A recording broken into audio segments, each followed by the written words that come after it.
Welcome, What's up, everybody. everyone?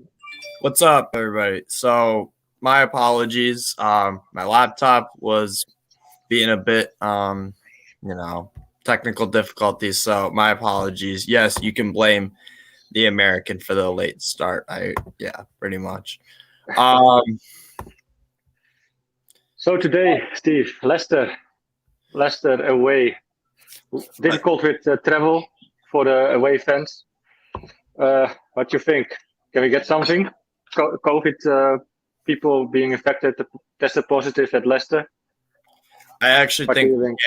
I actually think we can. So, this is a big game because I'm actually predicting a win. I'm feeling optimistic as well. I have to say. But Like if it's, I was willing to see. I'm not able to look at the Leicester lineup yet. I've been able to look at the Newcastle lineup. Can you get it on the screen, maybe? yes. Let me pull up on Twitter. Look at the I lineup. know, I know. It's basically the same lineup for us. I had a quick look at it. It's the same lineup. Fraser is on the bench. Almiron is starting. Murphy is on the bench. Lewis is playing. Manquillo, Dubravka, Wilson, ASM. Who Right. else? Schar's playing. So that's good. Here we go, But it's guys. Here we go. Oh, shoot. Stream large share. Share screen. I'm actually watching the Formula One now as well. Doesn't look good for Max Verstappen. Yeah. Looks like Hamilton is gonna nick it. So here's our starting 11 for Newcastle. We got 4-2-3-1, it looks like. I would say so, yeah. 4-2-3-1, Dubravka, Javier Manquillo, Fabian Schar, Jamal Lascelles. John Joe. Rodgers, Well, he's been pretty damn good. He looks like a different player under Eddie Howe, to be honest. yeah, definitely.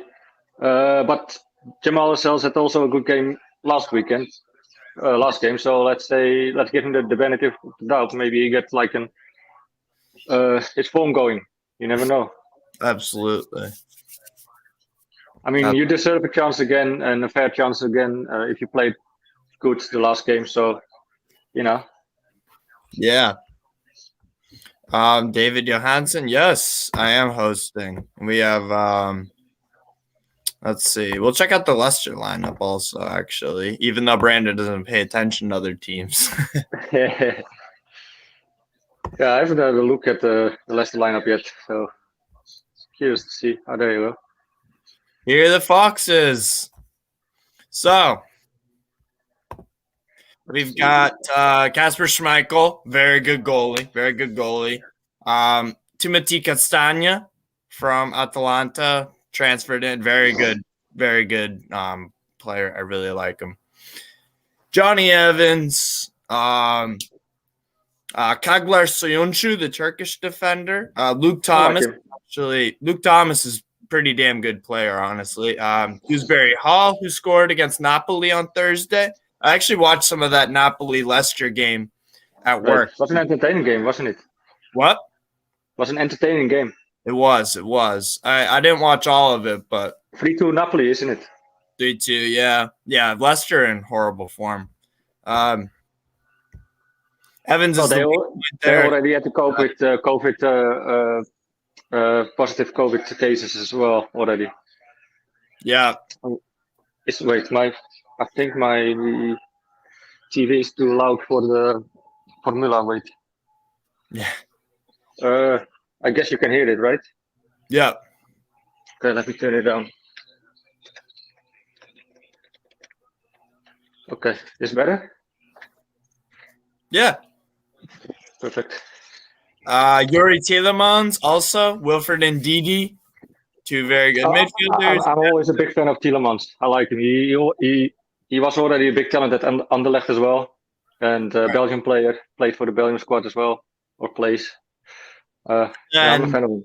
And then Barnes and Patson Daka gets the start at striker from transfer Zambian striker from RB Salzburg. So we beat Burnley and did a lap of honor if we went to open bus top sort of the city. NYCFC won the MLS Cup last night in penalties. Yeah, I'm pissed. I hate NYCFC. But anyways, Wilson hat trick incoming. I actually think I watched the Irish guys HITC video. 3-0 Newcastle he predicted. So I put $2.50 on it and I could win like 60. That's good. That's good. So your prediction is 3-0, I guess? Or even though you bet on it, you think different? If I had to actually put like 10 or 20 bucks on a correct score, I'd say 2-1 Newcastle, just, considering the form Leicester and we got our first win. And like I was talking about in the group chat, Brandon, I used the example of Stade Brest in Ligue 1. They had 10 plus winless games in the league, and then they just went on a 6-game winning streak. Yeah, against good teams as well. You said. Yeah. So that's just an example of, how getting that first win, it gives you like a shot of adrenaline that you can just ride. I totally agree with you.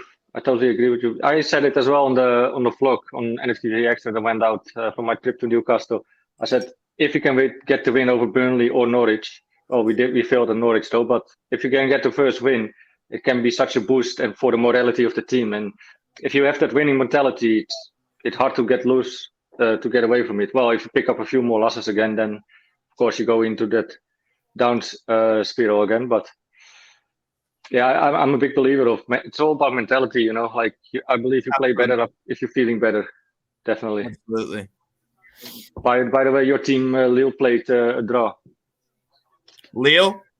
Yeah, 0-0. That's not my team. Strasbourg is. Come on. Yeah. But you like Lille though. I hate Lille. Oh, okay. Fuck, I had them in a bet winning. Oh well.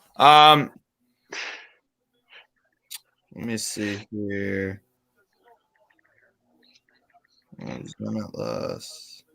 Anyone, let your score predictions know in the comments. Let's see what you guys are saying. If you can get a few, exactly, momentum. That's what it is, Bernie. Can you get some score predictions coming in? I'm curious what the rest of us think. Absolutely. And as each week goes by, the Howe influence will come to the forefront. Absolutely. Will Joe Linton pay Eddie Howe's trust in him by scoring today? Ooh, that's a good question. I think he'll get an assist. You don't want to know my score prediction? Yeah. 1-0 Newcastle.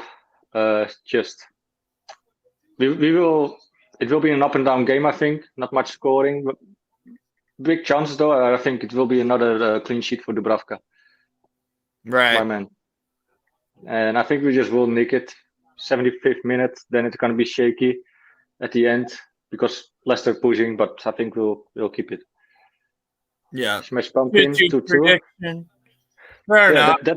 We should take a draw. That would still be a good result because even though Leicester are in bad form, they still, that starting 11 is something that us as Newcastle fans are aiming for. You're lagging, Steve. Am I good now? It seems like Steve is, or am I? You were a little bit just now. It's fine. You're good now. I'm sure one Newcastle. Was it me lagging or you lagging? I'm not sure. Are we good now? Okay, put on the stream real quick on YouTube. I want to see who's lagging. Leicester not in the best form just now, so who knows? Maybe a good time to get them. The other thing about what's it called? The other positive is that Newcastle have had a pretty decent record away at Leicester. I think we won last year. Didn't we win? Oh, now Brandon's lagging. 2-1 win for us, I think. 2-1 tune. Leicester will tire as the game goes on. You have to go out.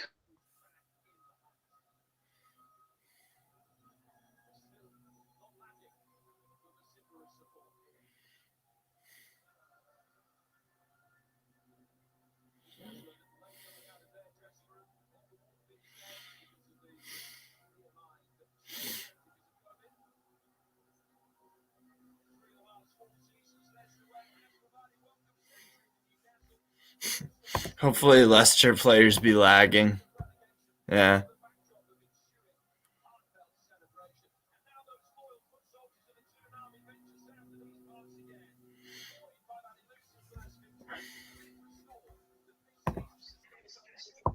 Good, Brandon? Yeah, I thought you were lagging, but it was me. I had some problems with my Wi-Fi somehow. So I'm on my data now, but yeah, sorry about that. No, it's okay. It's okay.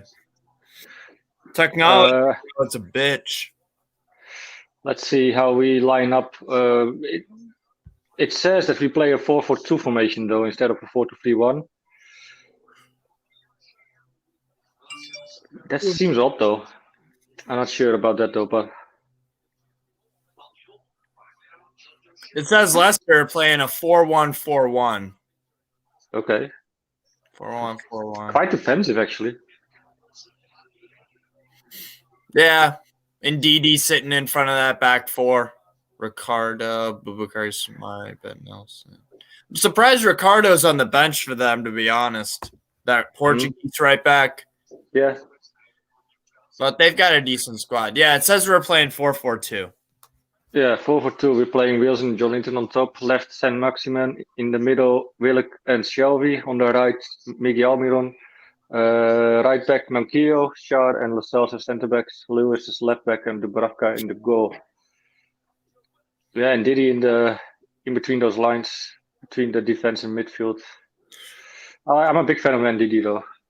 Oh, Ndidi is a phenomenal little player. Brandon did say Yankees cap is bad luck. Yes, Brett and Linda Duff, the American. Yeah, I will just sit like this so you cannot tell.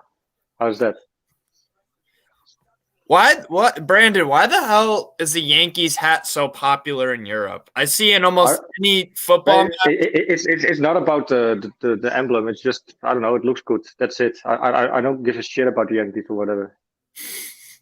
You know, I don't give shit about any much other teams actually. Like baseball, yeah.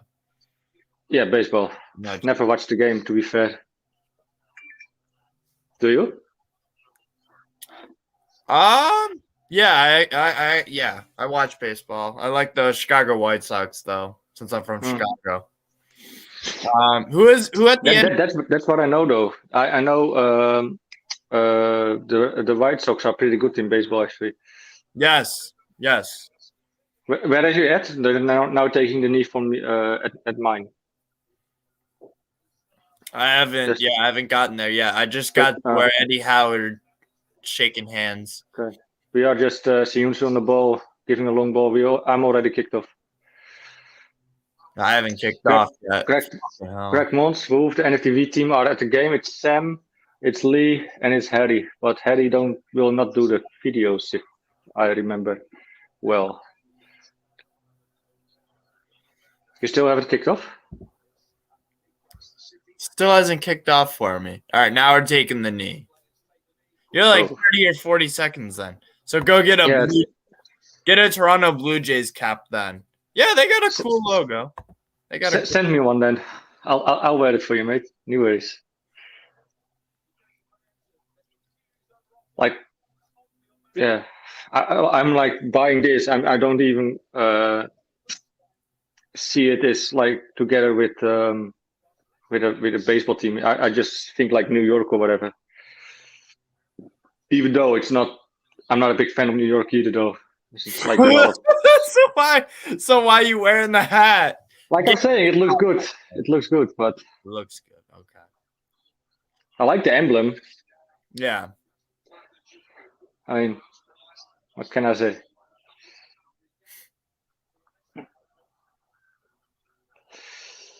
Long ball towards Wilson. Not successful. Seems like we're pressing forward, actually. Miggy changing, We are. chasing.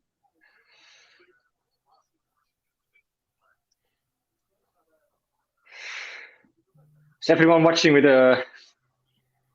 who is watching us and the Newcastle game? Are they paying attention as well to the Formula One, as it's a big race today? Let us know in the comments. Aiden, I am on 1 minute and 20. I'm at 2 minutes exactly now. Yeah, he's 40 seconds ahead. Well, I'm lucky that it's broadcasted on the Dutch television. That's why. For once, finally again. If Newcastle plays like the top 6, then it gets. Although Leicester is not the top 6, but it's out of Burnley, West Ham, they chose this game. So Leicester's top 6 over Tottenham. Okay. What do you think of Tottenham? Shit. What do you think is shit? Tottenham. Okay, that's all right. We hate Tottenham. We hate Tottenham. You know that chant? Oh, almost on it. Almiron. Leicester attacking. F1 isn't a real sport debate. Okay, I haven't watched F1, but I consider NASCAR a sport, and so by default, I consider F1 a sport. Like if you saw all the drivers, there is athletic skill involved. For sure, mate. Like, what do you think about your neck and everything? Like, if you saw the drivers after the Jeddah race in Saudi Arabia last week, the drivers were drained in sweat. It takes a lot of like the G-forces that comes on your body. You can't do that as a normal person. That takes training and effort. Believe me. Yep. As we are in the attack now, Joe Linton, come on. What you gonna do? Still at the ball. Almiron, get a shot and goal. Corner kick. Good effort by Miggy. Yeah, Evans looks injured. Like, I've never watched F1, really. I don't think I have. You should, mate.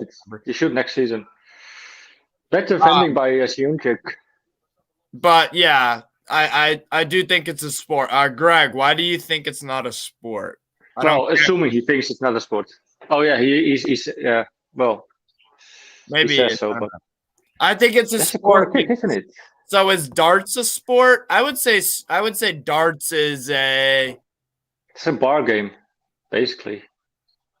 Yeah. Well, you still have to train for it, but I don't say it's a sport though. It's a skill more. I would say it's a skill. Almost anything could be a sport. I mean, fucking fishing is a sport. Chess. In the US. Chess. Poker is a sport. Thinking sport. Yeah, that's true. That's true. I don't know. To consider it a sport, it to me it's the competitive element. Not really sure about that, but like, I mean, there's a lot think about it. What if there was like a competitive Jenga league, like where you play Jenga blocks? That is a thinking game. Right. Let's rephrase that though. Poker is not gambling. Do you agree? I mean, if you're just playing for fun and there's no money. Right. But if you're a pro or you try to be competitive in it, okay, the cards decide if you win or not. But in the end, it's all about statistics, counting your outs, everything. Like I used to play poker a lot actually, and quite okay at it. Wouldn't say I'm super good, but I won some things. Sometimes I'm winning cash games at the casinos, but it is a sport. But if you think money influences football, then F1 money will blow your mind. Their budgets are insane. Yeah, it's mental. But they're working on that as well now. Especially next year, they will have budget caps and everything. The cars will be the same. Besides some. Sorry. Do you like the Formula One, like E or whatever, like the electric cars? No. What's the difference? The motors, man. It's like, why everything has to be electric, and you know my standpoint in this. It's a snowflake version of Formula One. It's like having sex with no moaning. Exactly. Well, that's a good phrase, actually. Yeah, you phrase it well. Exactly. I know what you mean. Did Evans go off, by the way? What? Did Evans go off? I think so, actually. Leicester injury. Yeah. Come on, good. Wilson wins it from Ndidi. Shoot it. Oh, corner kick, crossed it towards Jolinton, but couldn't get the end of it. Siunjuk clears it. Corner kick for Newcastle. What's Ndidi doing, man? Lose the ball to Wilson. There's actually a very good comment from Hippie regarding what's considered a sport. Arguably, any activity which involves physical exertion where an individual or team challenges another could be defined as a sport. Like if you think about it, like sailing, right? Work as a team, that's physically not easy to do. Corner kick. Oh, hit it! Oh, yeah. We're looking better than Leicester at the minute. Saint-Maximin loses the ball in the midfield. This is dangerous. Leicester can counter. Coming with two. That's okay. That's in Dubravka at the end. Never mind. So the difference between the Formula E and the F1 cars, the power. E cars can't generate the same rotations per minute. Yeah. Rounds per minute, yeah. Or rotations, whatever. ASM losing the ball again, second time in midfield. Wins it back though, but makes a foul. Playing a computer game is a sport. Like Brandon said, a mental one. Well, sometimes, like for example, a Call of Duty, Warzone or whatever, you need to be so fast with your hands.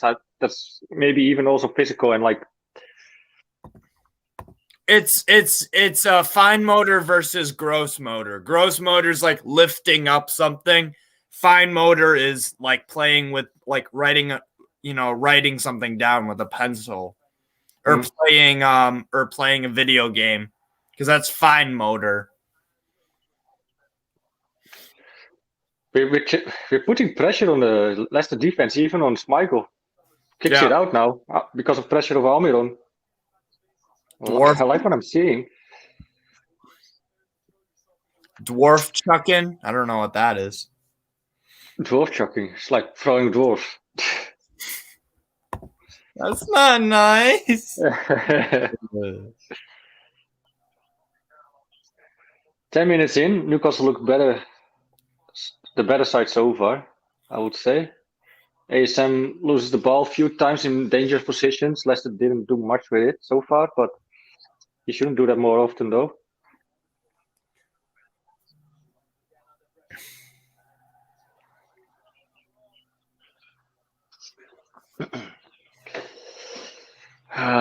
No Max as world champion of Formula 1. Shit. Looking good. Sorry, little people throwing. No, it's fine. It's fine. We're not PC on this fucking channel. We say what we want whenever we fucking want. Yellow card for Tielemans? No, for Madison? Who got the yellow? Oh, no. Sorry. It was Castagna who got the yellow. Making a foul on ASM, who turned away from him. It's going to be a hard game for Castagna now. With a yellow already after 10 minutes. And having to defend ASM. That was a terrible, terrible free kick by us.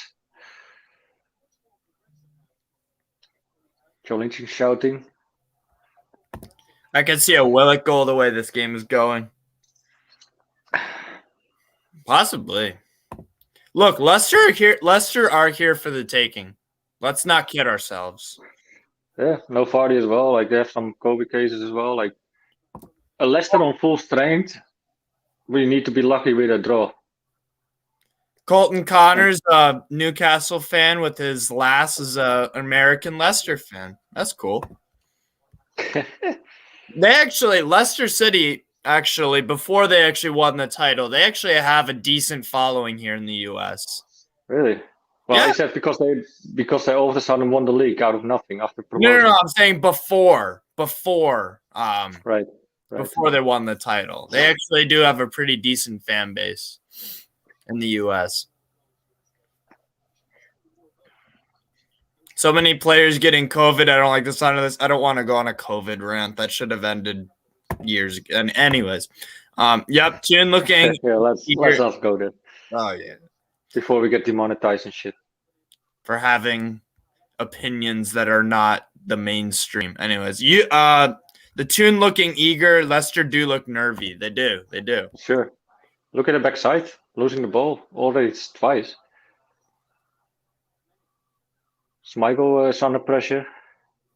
Like we're pushing up the field. I like that actually. Not much that Bruce had to do to make us at least be happy about our play and our tactics. Yeah. Absolutely. But hey ho, he's arrogant. And he's in the past. So let's stop talking about Brendan, him. I thought we weren't talking about him anymore. Yeah, exactly. At least we are. At least we aren't gonna talk about the real bad guy who used. Hello, I'm Brendan, and I'm Bruce. Those people who are addicted and coming in that circle. Like you have to introduce yourself and say what your addiction is or whatever. Yeah. We'll get some audience engagement here. Right.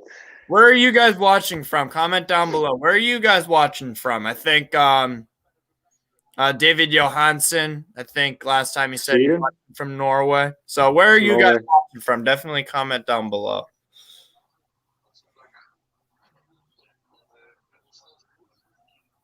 Good defending by ourselves on Dhaka.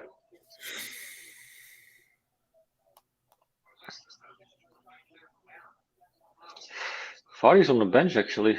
Did he pick up an injury or something? Or? Probably just that he's older. Oh wow, 8563 Robbie watching from Guernsey, which is a little island. Never heard of it. Okay, Guernsey? No. Really? Mm-hmm. Yorkshire, England, nice. Slovenia, nice. Welcome, Slovenia, the region. Mid Wales, nice. Smash Pumpkins watching from Australia. Silent Fusion, London. Where is Youri down south actually? Paul. Right. Where's Paul? Brett and Linda Duff, our local women's university here in Cape Breton, actually traveled to Leicester to train with the women's team in 2019. Nevertheless, go Tune. Sam Bryan watching from Ireland. Just a quick note though, free kick for Leicester Madison at the end. Right. Close to 16-yard box. Looks dangerous. Ipswich. Do you think that was necessary from I missed it because I was watching at the comments, but I missed the foul actually, if I'm totally honest. I've seen a replay of the foul. I think that was it is dangerous, but good graft from Willock. Bia Williams watching from Leicester. James Hall watching from Madison just over the crossbar. Ooh. That was close. Tectonic, Northern Ireland, nice. Not sure if the Bravo could have had a hand on it. No, he couldn't have saved it if it was just lower.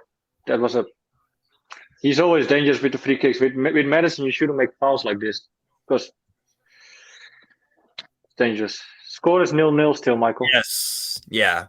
About 12 minutes or 15 minutes into the game. Sorry. Yeah. Barbara's watching from Dublin, Ireland. Nice. Hippie, I used to live in Spennymoor many years ago. Come on, chase it, Miggy. Kevin's watching from Gateshead. Nice. What time you guys? At 16:05. I'm at 15:30. But don't forget, there's a slight delay in the stream as well. Because Peacock, bro. Peacock. No, I mean in our stream. So like when he's asking it, and I say 16:05, I might be already at 16:10, for example. You know what I mean?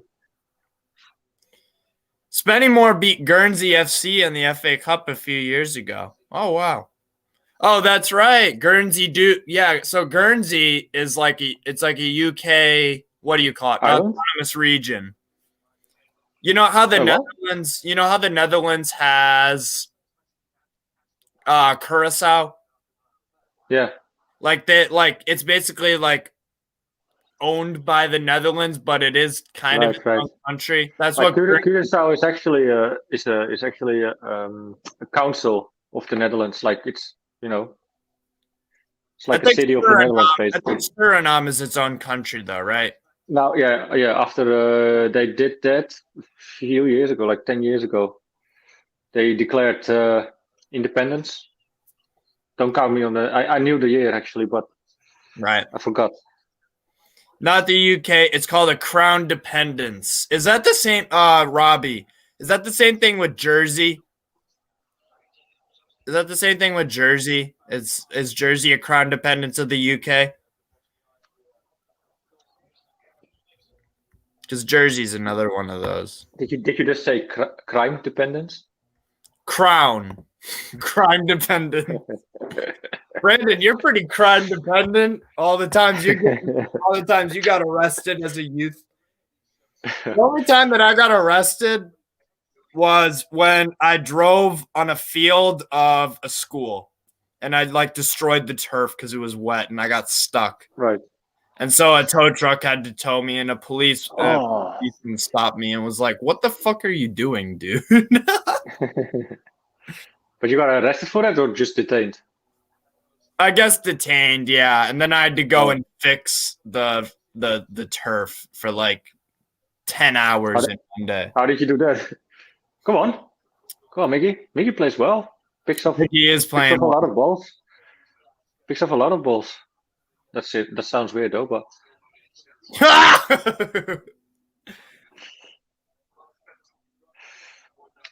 curious how Jonjo comes out today.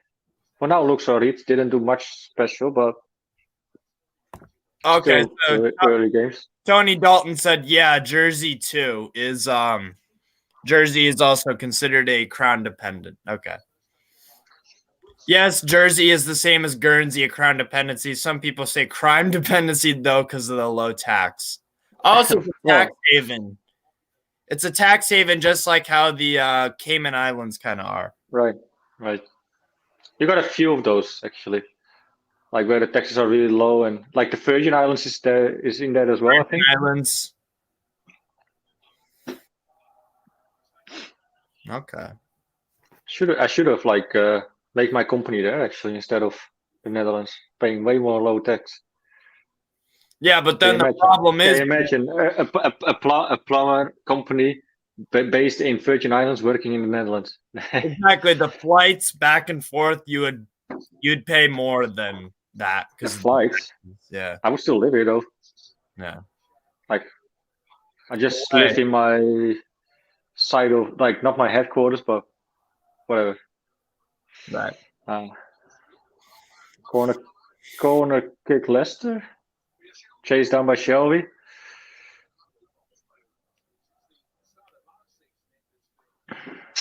With Evans out, that's a good thing as they missed quite a few lengths. The only big guy now is Soyuncu, I would say. Maybe Daka, but Evans used to score sometimes with a header from set pieces. Madison on the end of the corner kick.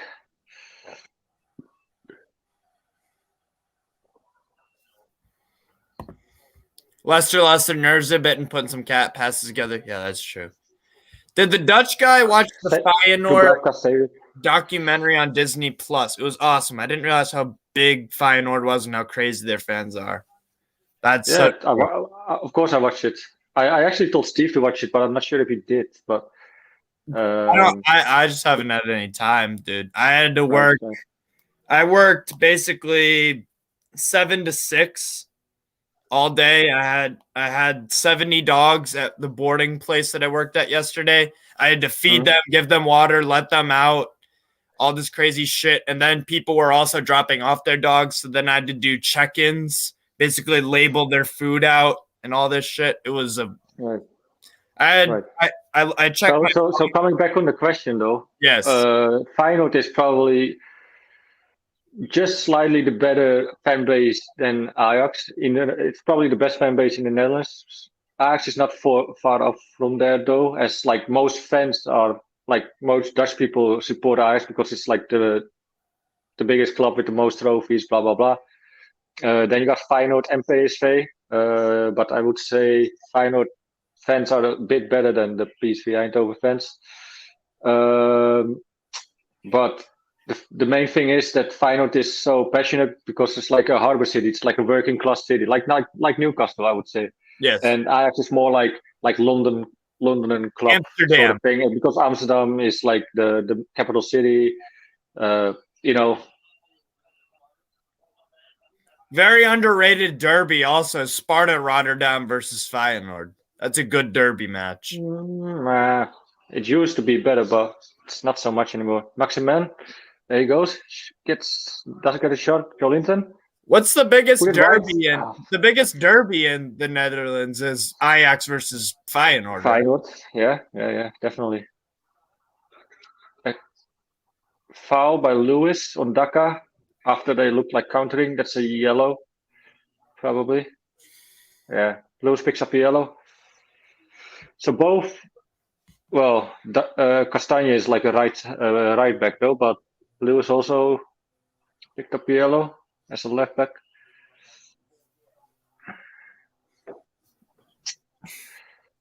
But what a really good derby is as well is NEC Nijmegen against Vitesse Arnhem. Right. Utrecht versus Heracles, right? Nah. Well, who's That's Heracles? Who's Heracles, right? Is it Twente? Hercules, like you say, Heracles, we say here. Almelo. That's Heracles versus, is it Utrecht or Twente? Is their derby? Twente probably. Twente, yeah. That's more the Regio. Twente. Incident. Right. Incident at Formula 1. Nicolas Latifi went off. Oof. Yeah. It's been taken. Twente versus Utrecht is a big derby. Yeah. No. Heracles Almelo and FC Twente is a derby. Yes. But Utrecht loves to play against Ajax as well because it's their biggest. Like every club's biggest rival probably is like Ajax. Besides of ADO Den Haag. ADO Den Haag is like they don't. Den Haag, well, I don't know. They have sometimes good feeling towards Feyenoord, sometimes not. It's crazy how getting the better of it now. It's crazy how poor the TV deal is in the Netherlands. They have so much talent, but the deal is so poor the clubs can't afford to keep their stars. Yeah. Because it's a small country, and besides the Netherlands and maybe not a lot of other countries really watch the leagues. Like, do you think a lot of people would watch in America, for example, a FC Twente Heracles Almelo game? I don't think so. I would. Yeah, but we know you. But we don't have much teams in America, Well, the ESPN Plus has a bunch of Eredivisie games. They have every Ajax and Feyenoord and PSV game, and they show a lot of Vitesse and Groningen. Yeah, but sponsor-wise, that's not the best deal you can get, like. Yeah. Ajax are definitely carrying the flag for Dutch football at the moment, though, because of how good they've been in the Champions League. PSV used to do that as well in Champions League. Yeah. When they reached almost quarterfinals. Against AC Milan. Yeah. I remember seeing highlights with DeMarcus Beasley, one of my favorite. Yeah, he used to be American, Beasley. Yeah. And Beasley played did he play for AZ Alkmaar? No. Or PSV. No? PSV Eindhoven. Who played for? Wasn't there an American that played? Altidore, yeah. Josie Yeah. Altidore. Where's he now? Jesus. He is. Can you Google him? Yeah, Josie Altidore. He was with He Toronto. He used to play for the American team a few times as well, national team.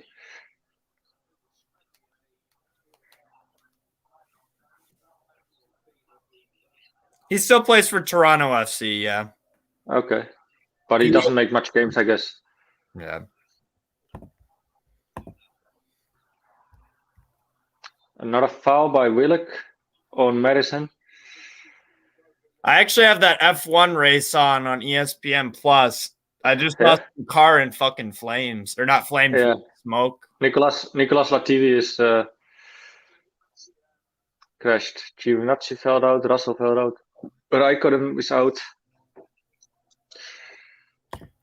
To be fair, Willock is getting in good positions, but no one's passing to him. That's true.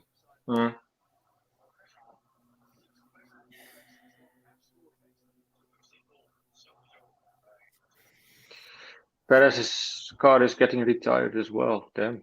Yeah.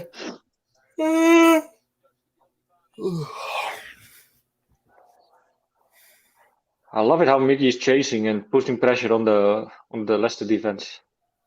He's even tracking back. Lewis, I think, is also trying. He's busting a gut. Yeah, but Lewis is a defender and Almiron is like a forward or midfielder now at the moment. But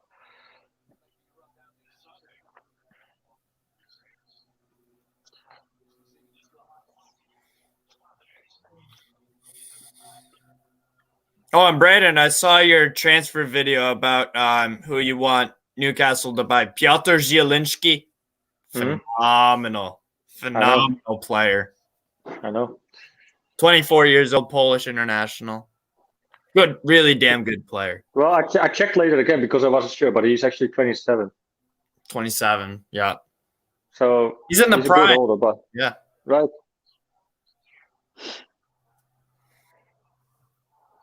But yeah, I really like. What do you think of Vlahovic that I said as well from Fiorentina? Oh man, that guy.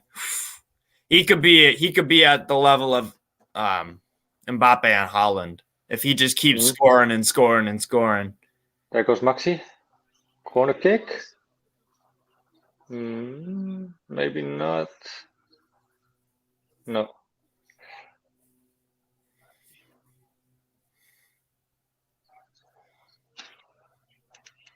So what do you think about Barcelona ripping up Coutinho's contract? I didn't actually hear about that. I'm not surprised. Actually, wait, I am surprised. They're broke. How the fuck did they do that? Well, because of getting loans all the time, and now they have to all of a sudden do financial fair play. So there you go. That's one reason. Well, no, but they have to pay him his money immediately though if they're gonna tear up his contract. Right. Like you can't just tear up unless a guy like makes a deal or whatever.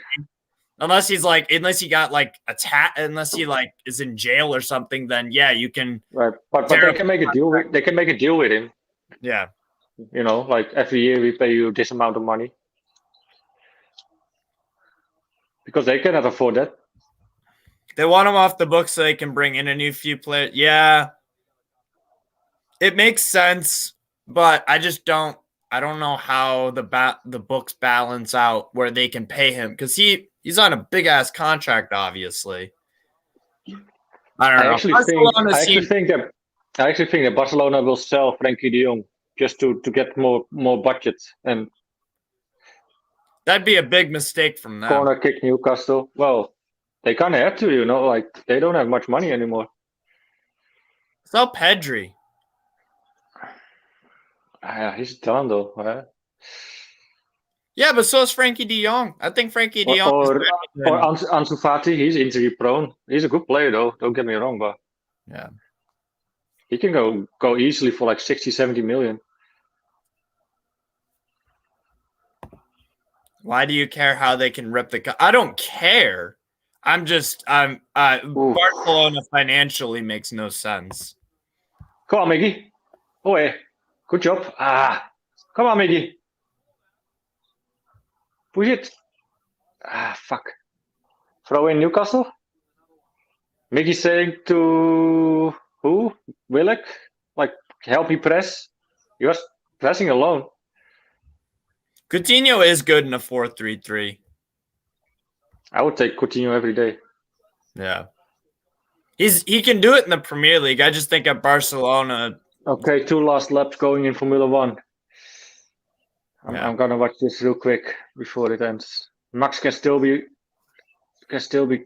world champion. Come on, Max. Come on. Dude, I can't Final wait. lap. I can't Last wait. lap. Sorry, guys, I have to watch this.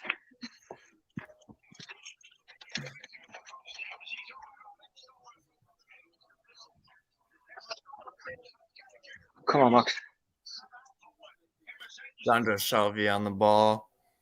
Come on, Max. Get him. Get him. Go on. Come on, Max. Do it. Oh, please. Please. Yeah. You're almost there, mate. Who's Ham? Hamilton. Lewis Hamilton. Come on, Max. Defend. Defend. Go on. Come on. He's almost there. He's almost there. Do people hate Verstappen? Some do. Some don't. Ooh. Come on, Max. Get in. The English love Hamilton. Most of them. Right. Yeah.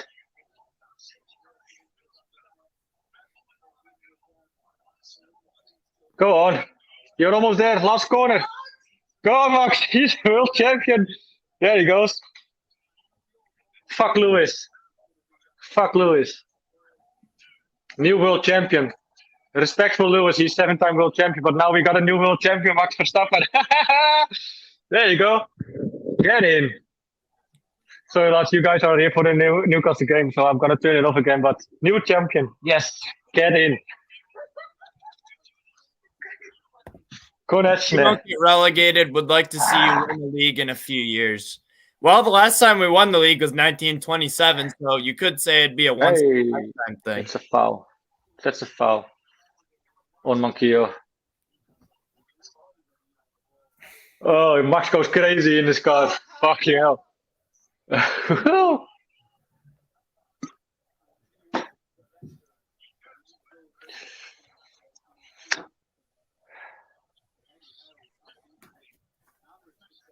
Brandon, do you think we will win a league title? So the last time we won a league title was 1927. Right. Do you think? I remember that day actually. Sorry, go on. Away the lads from Japan. Nice. Do you think we will win a league title before 2027 or after? I'm gonna say after. Hard to say because it's possible if you look at Leicester. I mean, it's a good time to expect at least something to win, like an FA Cup or whatever. So it's a 50-50, but 2027, I would say yes. Before 2027? Well, around that time, 2027. Well, maybe it's a little bit too early still, but I could see a FA Cup or like a Carabao Cup or whatever. We'll break that 66-year drought of no trophy. Yeah. You? I think we'll win one after 27. After 2027. I think we're going to have to build up. It's going to take some time, which I'm fine with. Because I like our new owners a lot. So yeah, I just already like the communication, like it's probably not running stably and Merdat, the club that much, but at least there must be a motor behind them, at least I believe. Don't you think so? Like the decisions come from Saudi Arabia as well, in my opinion. Yeah. I mean, they do make decisions, like smaller decisions, I would say, but like the big decisions or on transfers or whatever, I do believe they have to at least not argue but discuss it with the person behind Amanda Staveley and Mehrdad Guendouzi. Yeah. Maybe even Jamie Rubin has to be informed as well, although his stake is not that big. But same with Amanda Staveley and Mehrdad. But see, the thing I like about our ownership is that even though obviously Amanda Staveley we lose the ball. That's a penalty. That's a penalty. Fuck. We played so stupid. Giorgio Shelby losing the ball in the defense. Lascelles makes the tackle and on Madison, I think. Oh. Why you play the ball short, or I don't get it. Like, give it long. So stupid, man. They play the ball from the goalie to the side and then in their own fucking 16-yard. In their own box, you know, like so dumb. It's a clear penalty. You don't need to review that. It's a clear penalty. Yeah, that's a pen.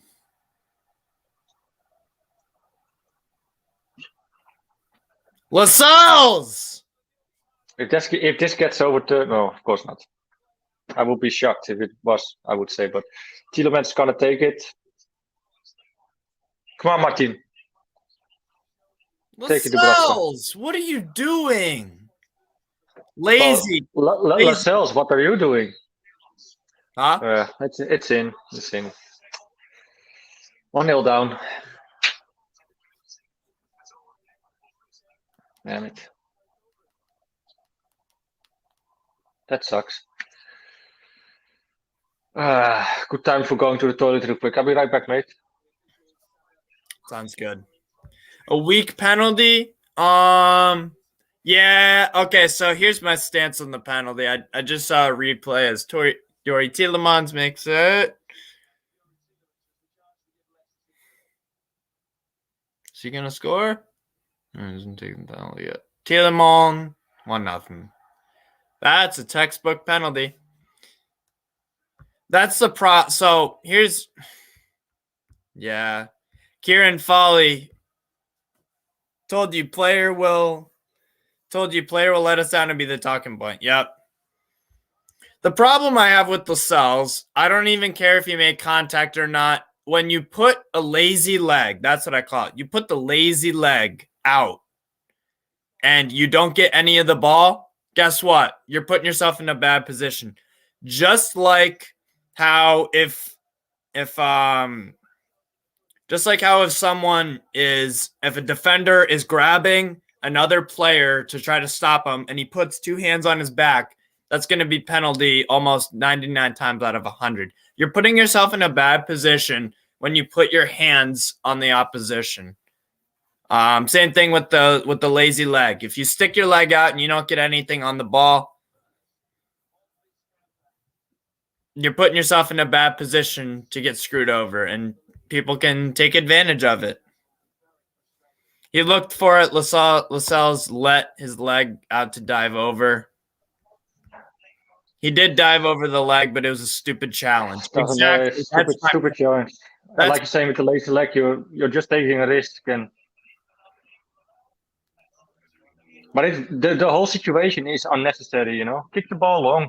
You don't have these, like, how often do you see situations get wrong that the goalie kicks it to the defender in their own box and they try to build up from the back? It just goes wrong so often. Yeah. If you just give a good press with the whole squad on a situation like that, like Leicester did, you're gonna win the ball. And look at it. There has to be higher stands in penalty calls, says Richard Thompson. This happened in the NBA. Facts. Players would jump into contact. That's true.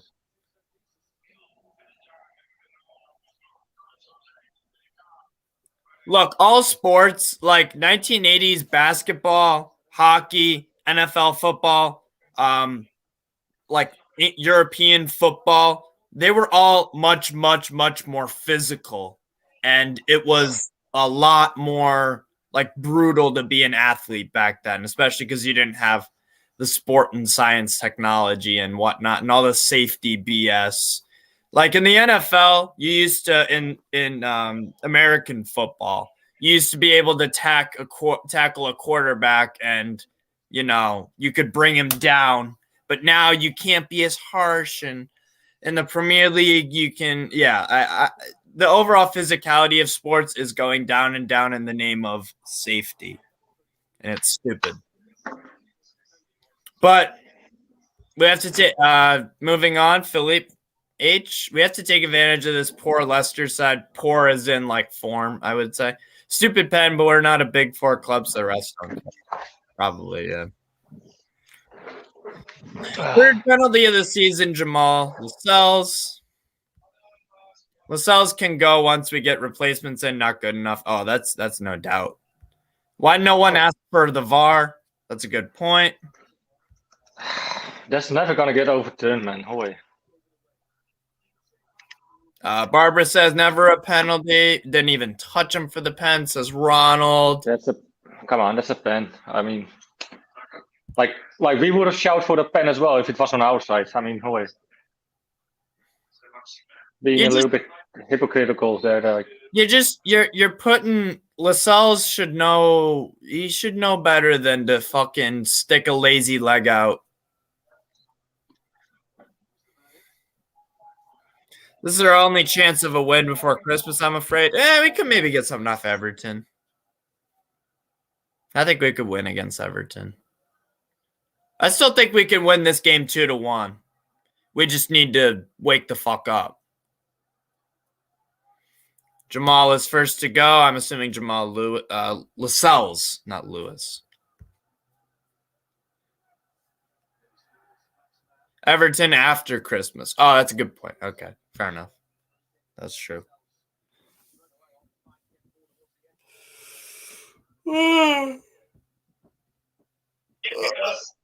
Almost a goal by Willock.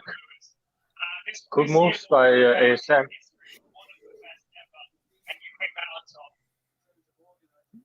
Still got another half. Let's turn it around. I think the only way we win this game is if we get a goal before halftime.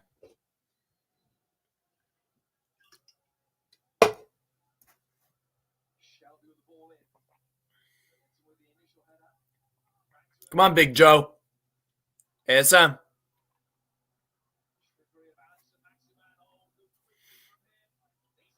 Ooh, ASM trickery. That was really nice.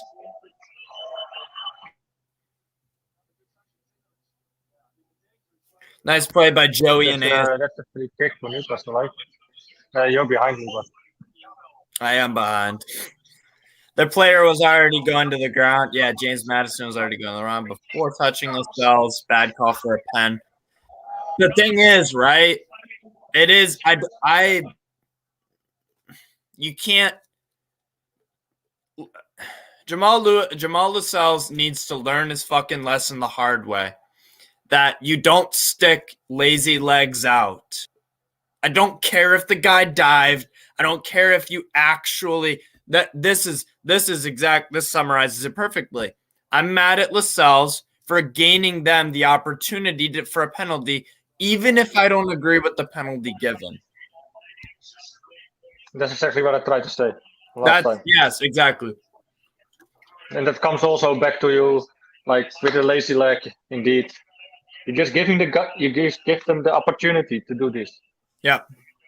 And it's lazy leg or Brandon. Remember when, like, if you're a defender and you put your hands on the back? Right. Well, I heard it on the toilet actually. Yeah, that's going to get called. That's going to get called every time because that's bad. Miggy. Oh fucking hell! What are you doing, Miggy? Bad first touch. Handball? No. But I also, like I said, as well. You might agree with me on that. I'm not sure, but. If this happened to us, that situation that happened for Leicester, that they won the penalty, if that happened to us, we would have said as well, that was a clear penalty. You know? I'm just going to watch the Hamilton interview real quick. 1 moment. I'll turn off my mic. Okay. Added time of 2 minutes. I'm way behind, though, so. Philippe, I don't want this pen to be the only talking point of the game. Let's hope the lads get together. 100%.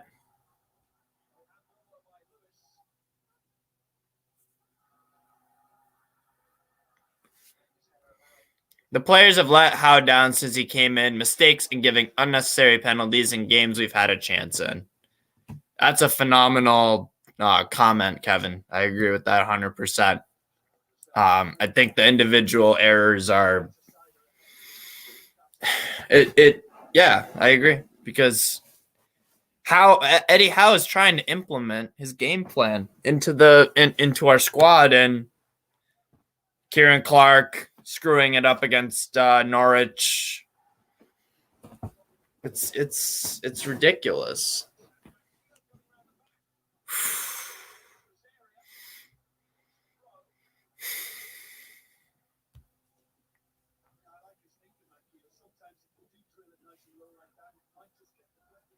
Manquillo, nice effort there.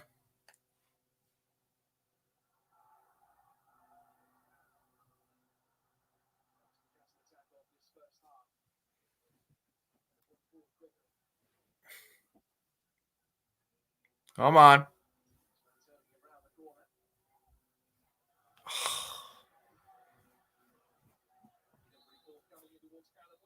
End of the first half. Halftime. All right.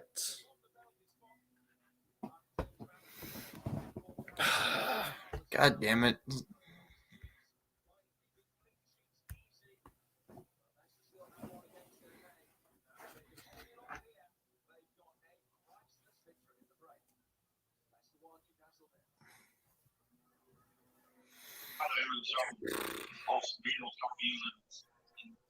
That's some Dutch history there, like.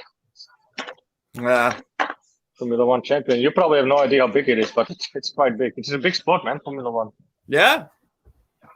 Absolutely. Once our manager gets better players in, like Lingard, yeah, possibly AMN, possibly Gini Wijnaldum from PSG. Would you take Gini? Huh? Would you take Gini back? Oh, 100%. 100%, man. I think some fans were a little bit too harsh on him when he played for us, actually. I think he's a really good player. Fuck yeah, I'd take him. And he can come back with his head high. I mean, you know, like, he didn't say anything bad about Newcastle or whatever. Yeah.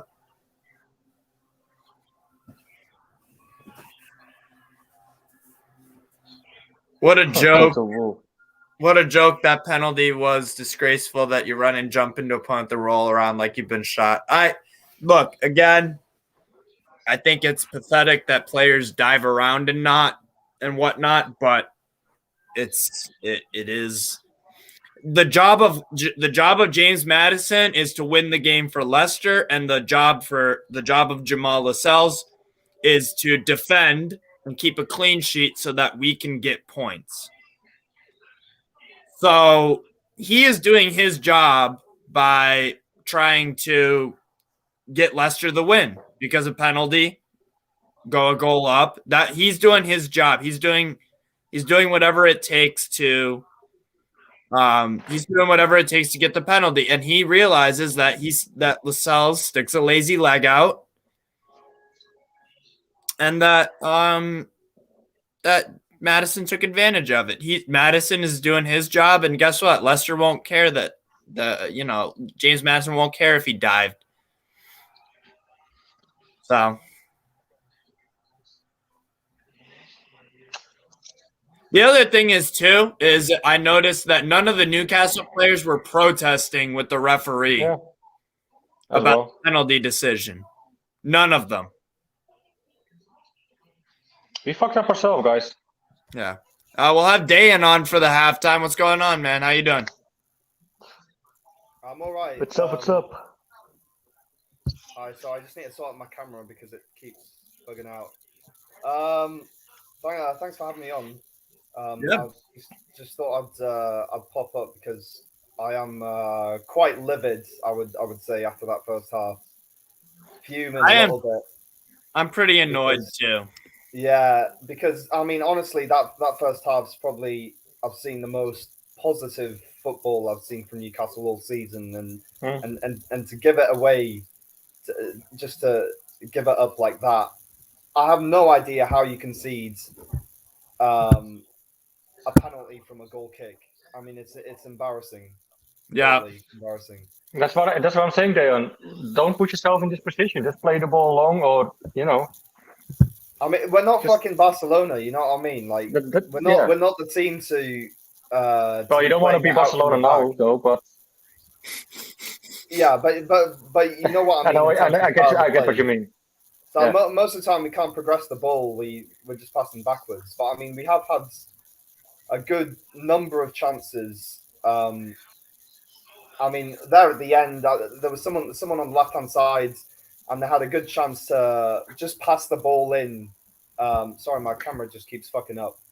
We can hear you clear though. So that in the end, it's all about the audio, I guess. They had an opportunity just to pass the ball in, and for some reason he decides to cross it in the air. And it's just small decisions that we need to fix at the moment in the box, because we are getting chances in the box. It's just the final quality, and you see, I think the lack of final quality from players like Almiron or maybe Joe Linton to a certain extent. Those players, I think Almiron and Joe Linton are very good at doing the hard work in the midfield, but when it comes to the final products, I think they're lacking a little bit. Right. Yeah, I mean, ASM looks lively and kind of up for it today, which I think is an improvement from last couple of games. But he loses positions in dangerous areas, mate. Yeah, that's twice in a row, actually. Twice in a row. Yeah. I think his touch was a little bit off in the first half, but I see the desire at least today. I don't know if you agree with that. He doesn't have a. I don't know. Like, I don't think he plays well, actually. Like, okay, he loses the ball in two dangerous positions, right after each other, where Leicester had a real good opportunity. They fucked it up in the end, but they had a real good opportunity to counter. It was better for him to pass the ball going forward instead of like dribbling, and you lost the ball. He went past one guy, but the second one was too much, and we lost it in a dangerous position when we were running forwards. They could easily turn that around. I mean, I don't think that's about it's something we say about ASM quite a lot, is that his decision making isn't always great. Sometimes he takes on one too many players instead of just passing it, doing the simple thing. Yeah, he's exciting. He's exciting to watch, but he can be frustrating as well when it comes to these things. Like sometimes he just dribbles just too much, and like, okay, you go past one guy, that's good. Then there must be one open, then because another one comes to you, and just pass the ball. I mean, that's footballing intelligence, isn't it? Because right, you look at. I don't want to call Maximum dumb though, but I mean, if you look at Messi, right, like most of the time he passes the ball and he knows when to dribble, right, or other good dribblers, they know when to pass the ball and when to dribble. So it is about decision making. That I didn't really see Leicester's the play that led up to the penalty live, because on my stream they like made the screen small and then they were showing some stupid Formula One at the same time. But to what extent was, I'm not into Formula One. Driving cars is not sport in my opinion, but let's not get into that. We had a discussion today, actually. Okay. To what extent was Shelby responsible for that, or was it the case of the Radka making? To some extent, as he could have just played it out, in my opinion. But the whole situation, getting the ball to Shelby in that position, he played it wide to maybe even Lascelles as well. Lascelles played it in or it was Schar, I don't remember, and we played it into Shelby. Yeah, we tried to build it up from like our own box, and that, like you say, we're not Barcelona or the Liverpool or a Man U or whatever, Man City, sorry, or Ajax, whatever. Yeah, such a stupid decision, man. Just play the ball on to Wilson or Joelinton, and it's just daft. Yeah, because Shelby usually likes to have a little bit of time on the ball, doesn't he? To set himself up for a pass. He's not the Yeah, fastest. he got it in a weird position as well. He got it on the just on the 16-yard line of the box with a player in his back. I think it was it Ndigi? Never mind. And yeah, Shelby is Shelby. A truck turns quicker than him, if you know what I mean. And I mean, he tried to open up, and I still think he's playing quite well today, to be honest. With some of his passing, it's just don't put him under pressure unnecessarily. right, because he is.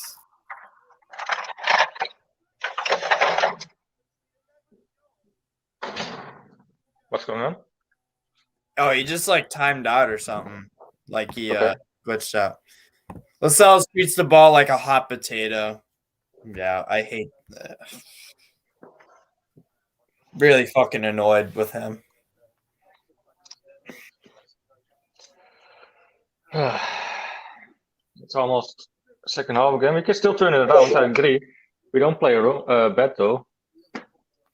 Yeah. I mean, we had our chances. We just need to be a little bit more. Not take time, but like be a little bit more calm on the ball. Like we're panicking too much on the when we get the possession in their box, like an Almiron, a shot for Almiron and everything. It's just a little bit panicking. Yeah. I'm just so fucking pissed off. I'm so pissed off at Lascelles, man. I'm really pissed off at him. I don't hate the guy. I don't have anything personal against him. I'm talking his footballing ability is just not good anymore. It's Agreed. He should not be starting games for us in a relegation battle. Clearly, he's not coping with it that well. Yeah. I mean, the Lascelles in the championship was good when we were winning and not got under a lot of pressure. We were not under a lot of pressure there. Norwich, Norwich are a good team in the championship. Yeah. They can't do shit in the Premier League, so it doesn't really matter. Penalty was the only difference. Both sides were average. Yeah. Newcastle need to work on their volleying skills. Nick Rowley analyzing the soccer, I see. Yeah. Mitro looks good, 21 goals. I wouldn't mind him over. I said that on the transfer video as well, and they kind of laughed at me. I mean, he developed as a player, man. I mean, he got more mature, and he's probably in his prime now. I remember Mitro making his debut. I was in the stadium actually when he did, when I was living there. And after 20 seconds, he picked up a yellow. He made such a hard tackle. He was like a little bit immature, full of passion. But I think he matured now, and I'll see him doing better in the Premier League now than he did for us. If we get him back again, I will definitely see him succeed. You can even play a 4-4-2 formation with him, with Wilson and Mitro, for example, you know. Or otherwise, he would be a good backup striker behind Wilson. Thanks for having me on, says Dayan. My computer's quite old and playing up these days. No worries. I had started the stream 15 minutes late. Positive for us for Manquillo. I agree. I think Manquillo's actually been pretty decent. Yeah.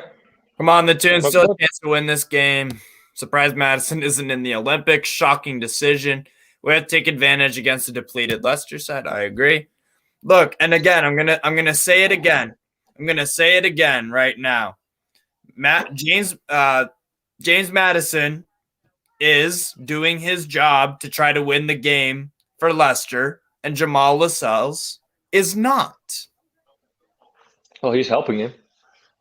The companions. Jamal Lascelles is helping the other team. Yeah, that's what I'm saying. To win the fucking game. That's what I'm saying.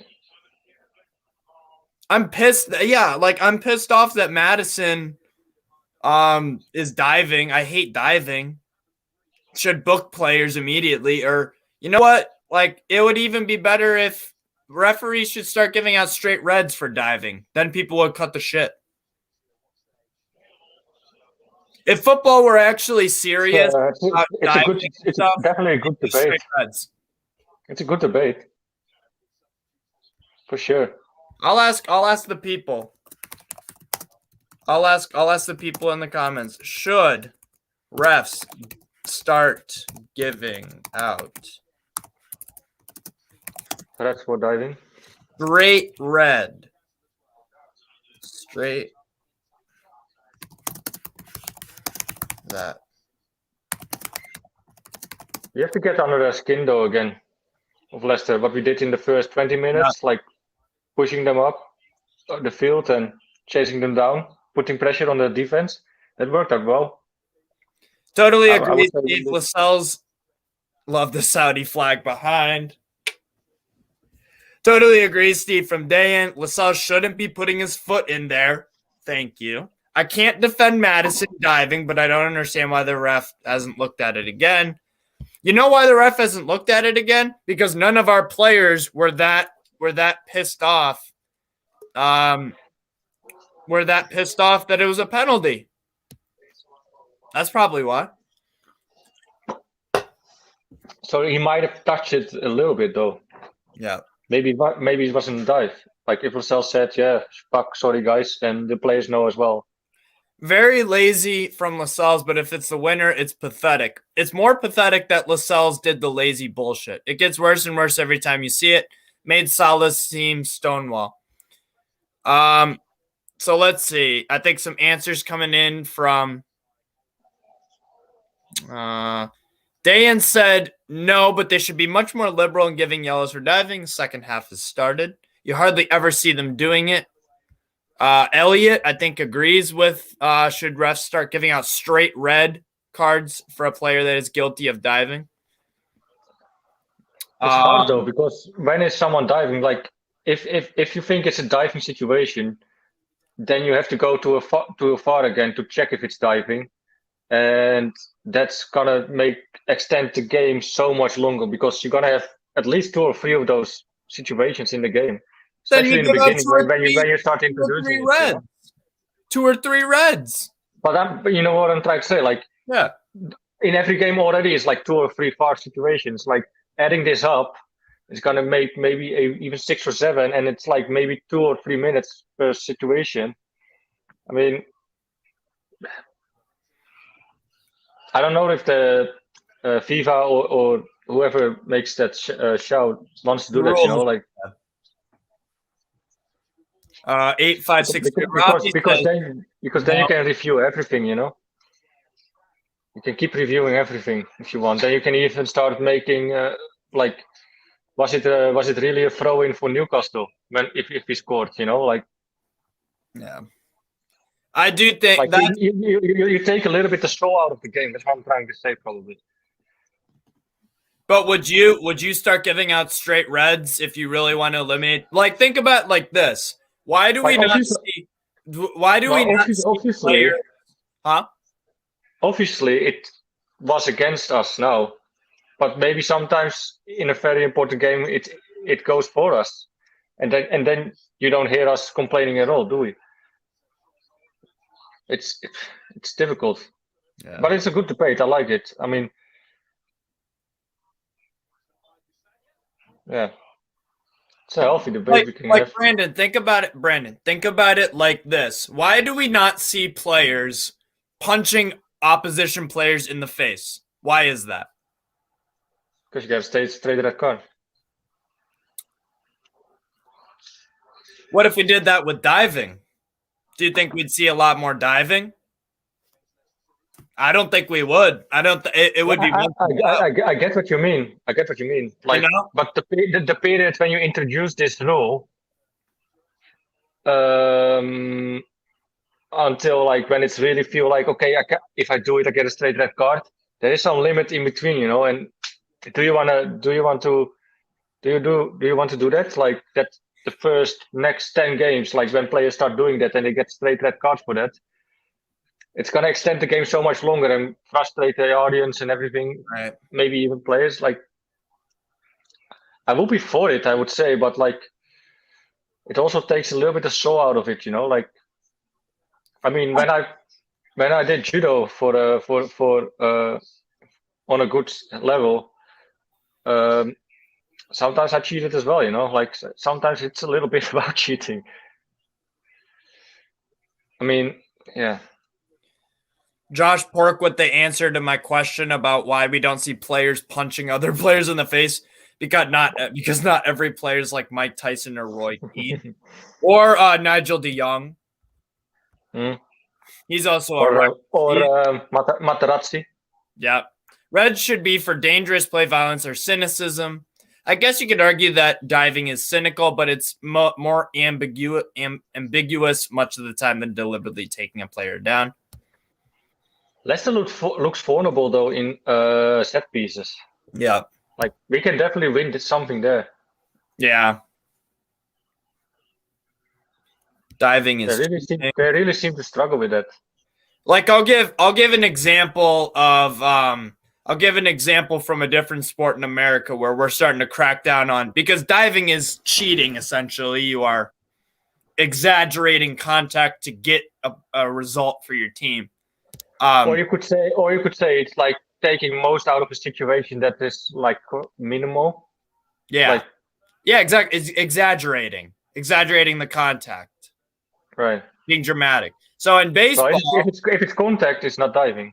So in baseball, they are, because some players use pine tar like pitchers to get a better grip of the ball. So what umpires are doing now in Major League Baseball is they are randomly checking pitchers to see if they have pine tar. Oh, it's Monkey, sorry. So in baseball, if the umpire finds pine tar or an illegal substance in the pitcher that could make the game easier to pitch in like the rain or something, they could kick the player out because that's cheating. So that's that. You know, we've seen it with other sports trying to cut down on cheating, because baseball, there's a lot of cheating. New frauds. I have no idea what you just said. The point is, well, you're wearing a Yankees hat, Brandon. Come on. No, I'm just kidding. No, but that's what I'm saying. It's not a foreign concept of kicking players out for cheating, because ideally that is, I would say that, that I wouldn't be against that. I think they should start doing straight reds for cheating. Diving is nothing new. Check out Francis Lee. I agree. You can look from it as well from a running standpoint, for example, or with swimming, like 100-meter sprint with running or swimming or whatever.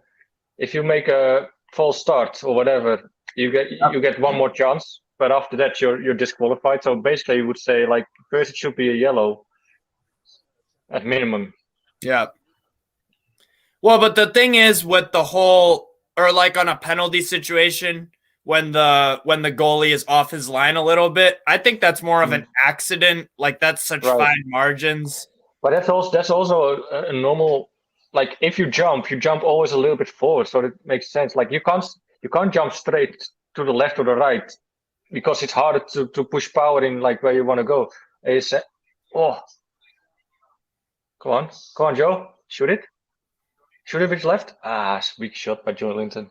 Cheating. Dayan says cheating in baseball is much more systematic and planned than in football. What he's saying here is that like baseball, like before the game of a football match, you wouldn't, the coach isn't like, all right, guys, let's dive, blah, blah, blah.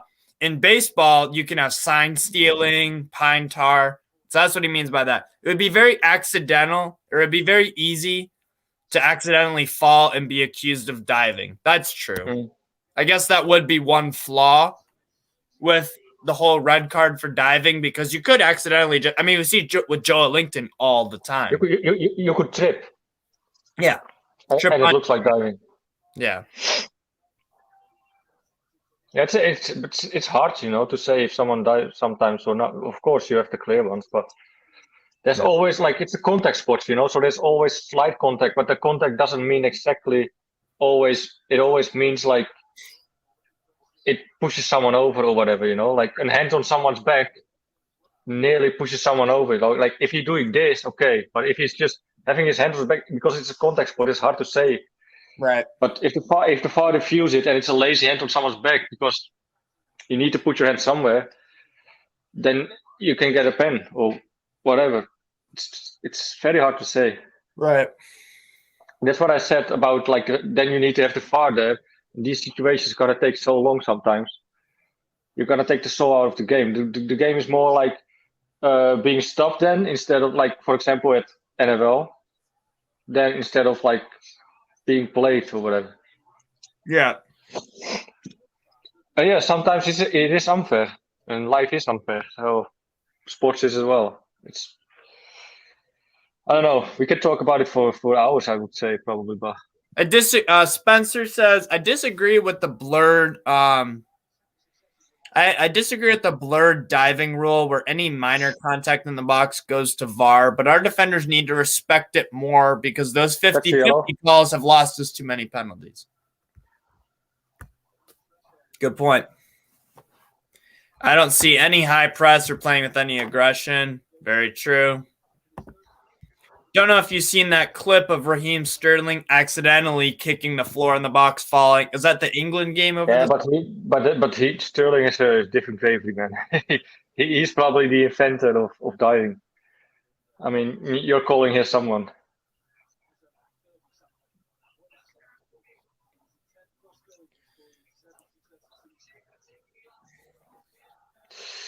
Come on, Newcastle.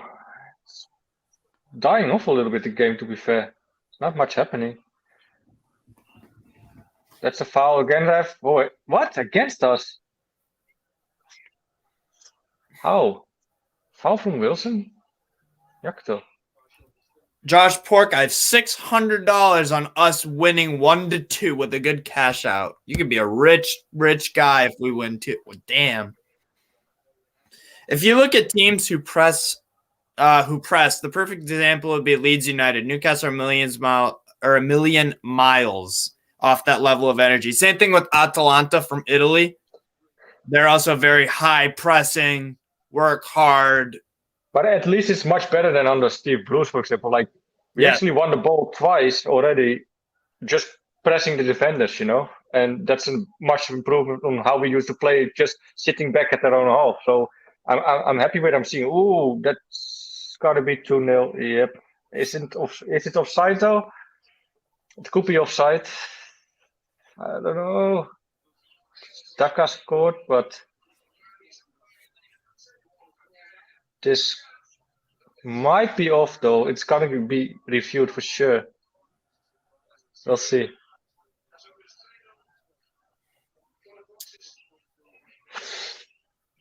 Let me see the replay, man. Wait. There it is. Replay.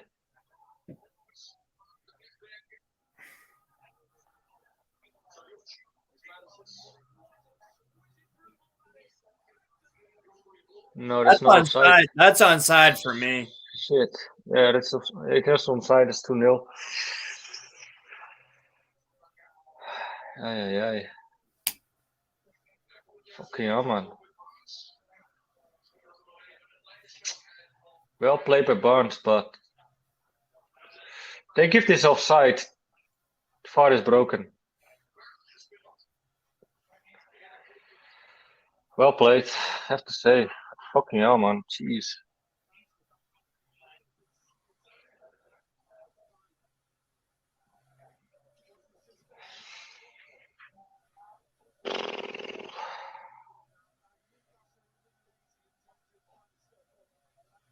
It's not even getting reviewed. It's just playing along. I mean, that's onside to me. I just saw it play. Yeah. Well, I thought for a second, but when I saw it quickly, I thought it could be offside, but definitely it's not. After I saw the replay. Yeah. It's a lost game. They didn't even need Vardy. It didn't. Yeah.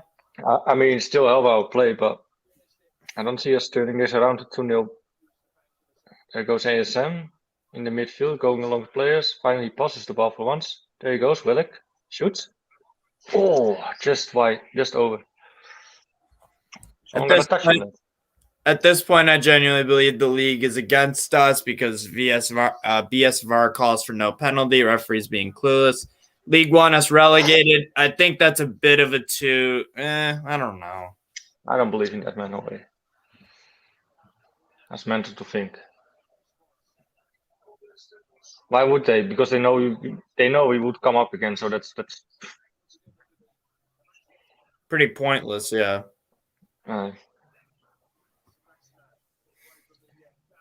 We're going down though with this. It's not good. I believe in one big hoax, but this hoax against Newcastle United, no. But I believe in another one. Yeah. You get what I mean, probably. Yeah.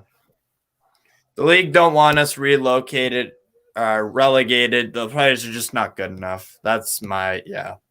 Game over and took 61 minutes that first shot on target. I just don't think these group of players are capable to be playing how Eddie Howe wants them to play. They attacked us, though. What? The attackers are fine with it, but just the defense. The contribution from the back, it's not the best. Or terrible, basically. Yeah. Murphy and Fraser coming in. Who is he going to take off? I would love to see him take off ASM because he's having a horrible game.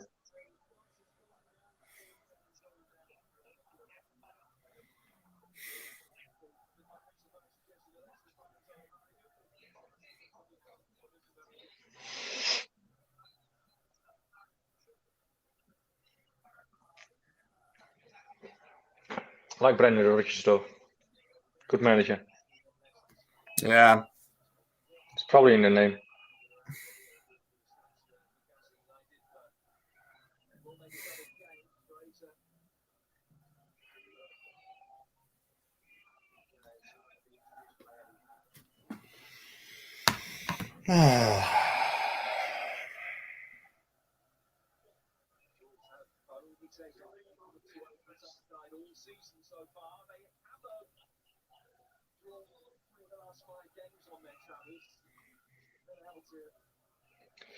Newcastle fans are loud, though.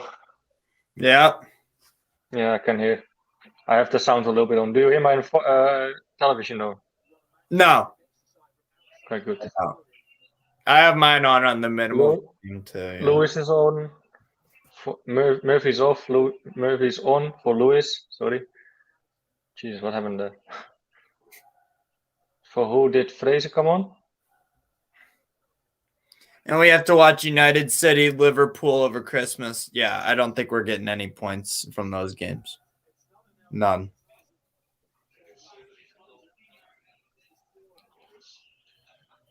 Who did Fraser come on? Yeah. Huh? For who did Fraser come on? Oh, for Almiron. Okay. Yeah. Why Almiron, man? Almiron played good. Yeah. I don't think Lewis played bad overall either. No. Oh well. But I just think Howe goes all in now and maybe play 3 at the back. Is that a possibility? Where's Murphy?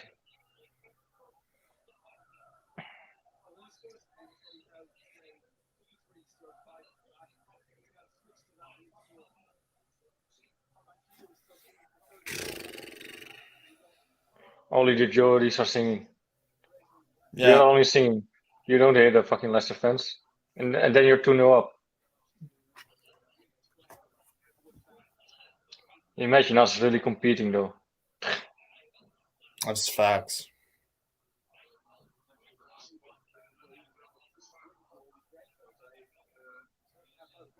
Ah, man.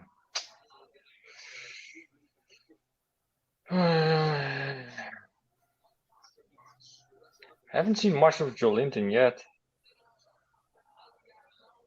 This might have something. Guys, sorry to say, you'll need to get ready for playing in the championship. That's the reality. I've kind of mentally prepared myself after that. After the that's totally bullshit, man. Come on. I mean, these run of fixtures, because we're losing now again. People start talking about the relegation. Come on. We need probably 38 points. We have 10. We need 28. So that is like 7 wins is 21 points. And if you can get 7 wins or 6 wins and some draws, that's doable, man. Away. Possibly. Shoot. Oh, good shot of ASM, but goes through the middle. Easy catch for Schmeichel. Championship sounds more American, so you should enjoy it. I don't enjoy the championship. Well, that's not true. I watch some championship games every once in a while. It's all right. But I want so much different. Such a different game, though. Like the style of play is so much different. Yeah.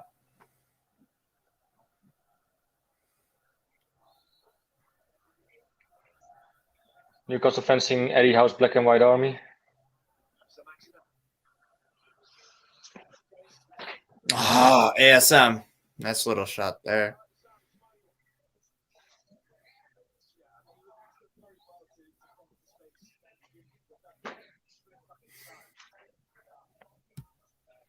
At least we win in the championship. Championship has changed.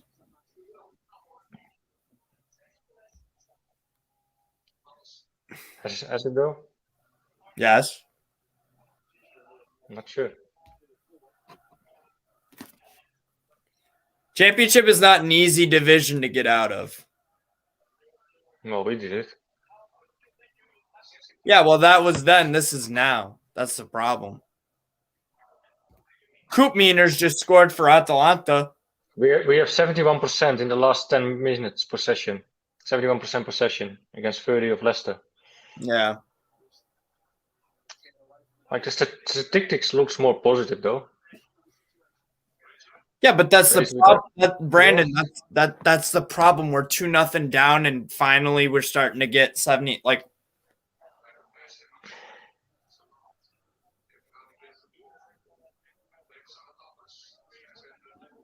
good defending by Makio.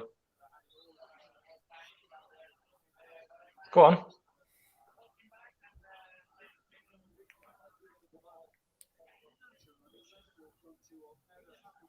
Do you think it'll be a walk in the park when we probably go down? I don't. I think it's. Championship is not an easy division to get out of. That's the thing. I know we have all the money in the world, but like if you're not in a good position in January in the championship, you can just buy yourself out by buying good players or whatever. Offer them insane wages. Yeah. Maybe even buy from your direct rivals, buy their best players if you even want to. Yeah, but the problem is that they also want to get promoted too. I know, but a player is pretty powerful in this. Where they're going.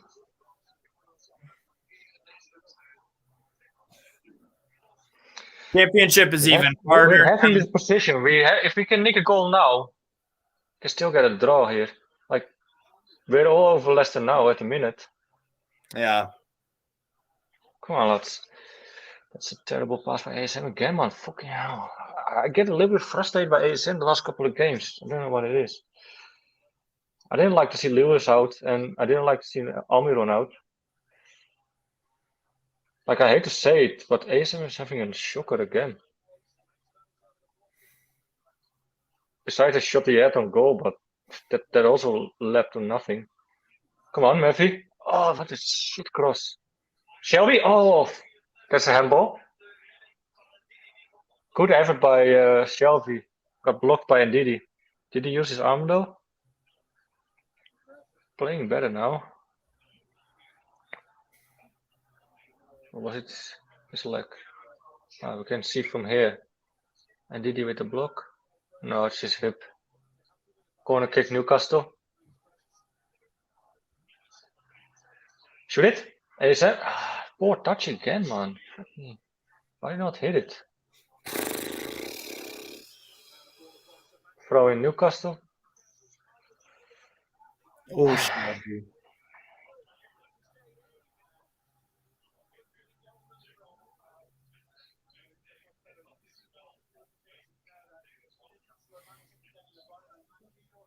What is this, Schar? What did he do? Let's see, yellow card for Mankio.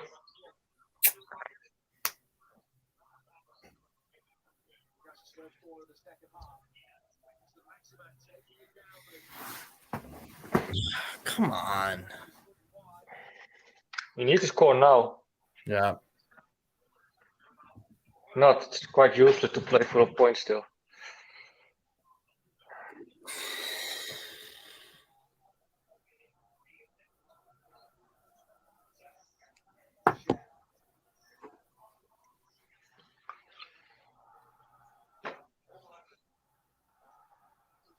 Barnes goes off.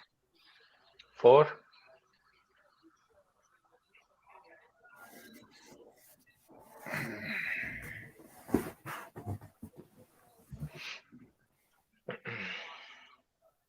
Oh, Brighton comes in.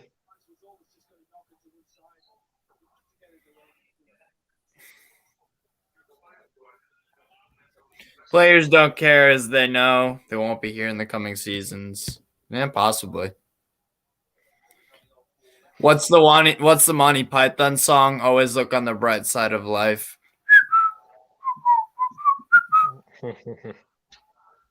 Always look on the bright side of life.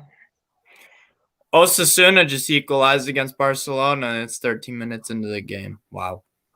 Tactics today were awful. I'm sorry, but come on, Eddie. Tactics were okay in the beginning. Like, it's just player decisions that led up to the goals. Yeah. I mean, the second goal of Leicester is just a good goal. Yeah. Quick passing, one-time touch. On the edge of offside. Tried to play the offside trap, but didn't work. It's a good goal. Dubravka couldn't help it. Same with the penalty.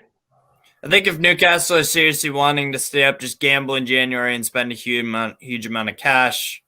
Yep, That's 60 million. So YouTube, that's the end of it. Movement in the attacking center is non-existent. Yeah. That's not true. We just saw that now. Wilson making a run. Good ball from Fraser.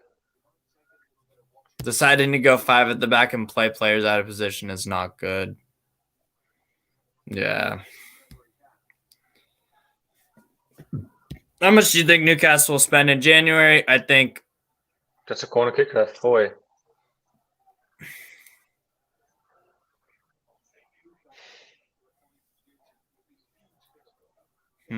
They say 50 mil.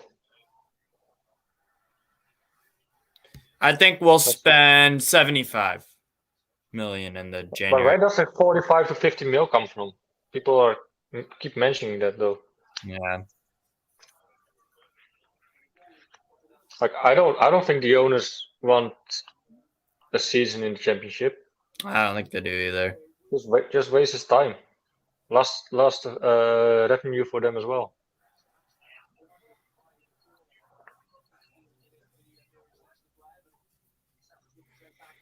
We need center backs though. We need center backs really, really badly. Really, really badly. That's an understatement. Oh yeah, there goes. Oh, good, Martin. Well done by Martin Dubravka. Schar and Lascelles got caught out again, almost there as well. Daka got outrun Schar.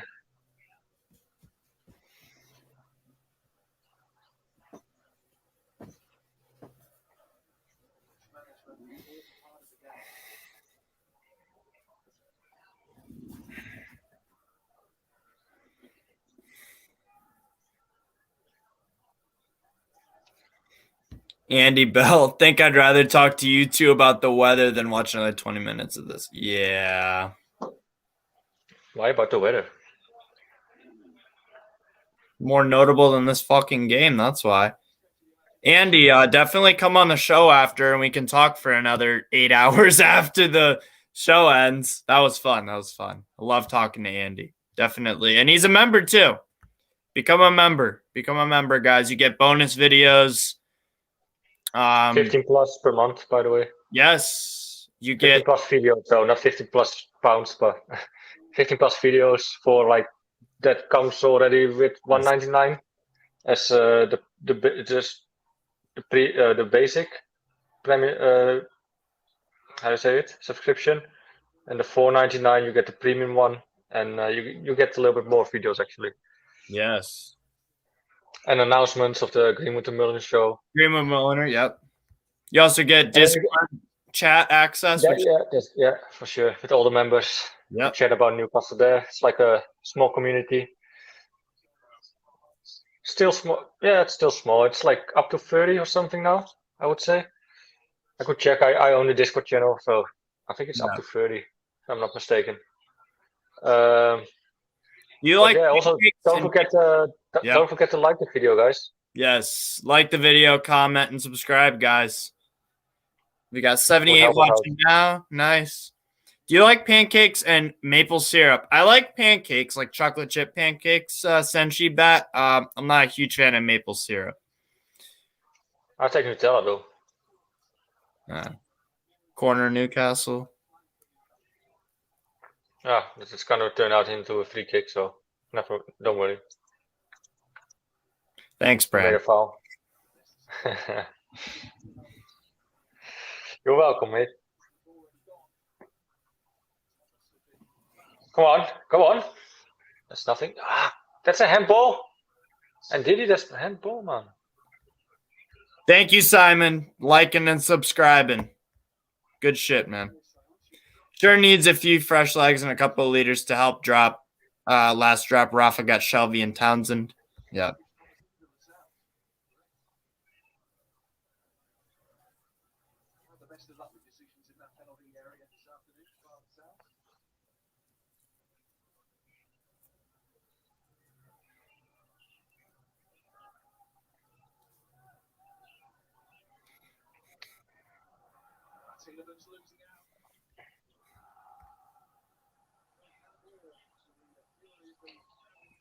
They're so panicking on the ball. When we win the ball in midfield, when Joelinton picks it up, Joelinton just totally panics and just shoots the ball in nowhere and hits Ndidi. It's like Joelinton gonna punch the ref. Shouldn't punch the ref. That'll be a straight red, I think. You think?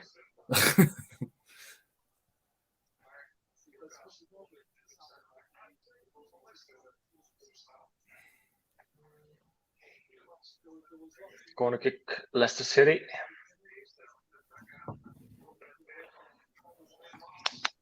Guy.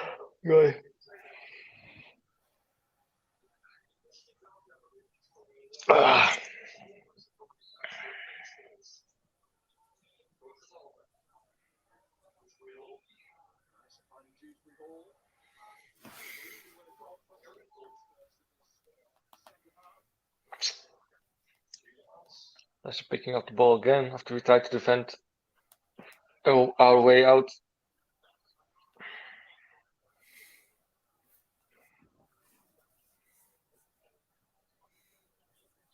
We're pressing forward now. Going big. Oh, almost an own goal. Oh, Castanhas almost scored an own goal. Smile just took it off the line. He tried to play it back to his goalie. Jesus. Yeah. Watch that, Steve. We're back in the attack. Shar's going forward. Fraser on the left-hand side, looking to get the cross in. Still got Castagna against him. Fraser with the cross. Goes over the goal. Goes wide. Jesus. Did you see that? I'm about to. I'm already seeing the replay of it. Oh, that. Not over the line, though. Wow. Good save by Schmeichel. That's You almost got an muscle. early Christmas gift here from Leicester to get back in the game, but Wow. jeez.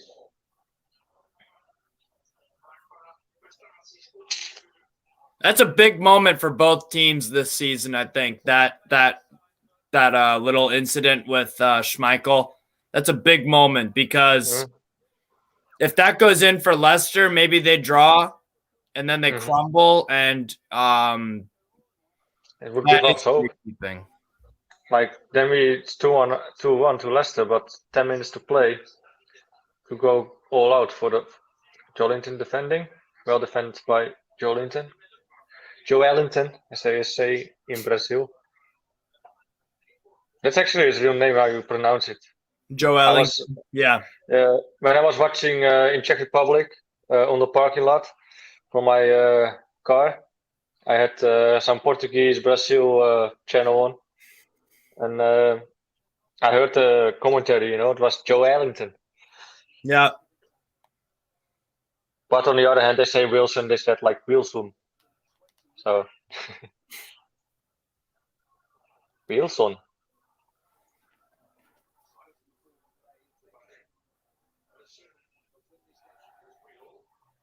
Good defending by Murphy. Going forward now. Play the ball.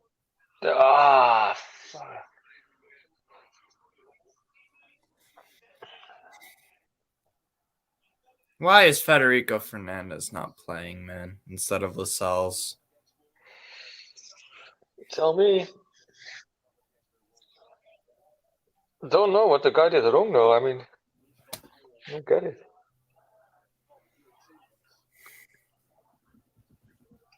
Taka again, going forward. Tielemans, this is going to be 3-0. Yeah, 3-0. Tielemans scores. Oh, it's offside? Or no, it's in. 3-0. That's done. That's done. Counter attack. That's it. Game over. Jeez. Maybe I was better off staying off in bed, Brandon. Probably, we will probably bite it off. Not doing the watch along and me watching the Formula One as in Dutch history. Max Verstappen won the World Championship. Talking about the weather with Andy. Who is tracking Tielemans? Who is tracking Tielemans? Come on! Shelby tracks actually back, but like you're saying, that should have been Fraser or Jesus. Who is tracking Tielemans? Who?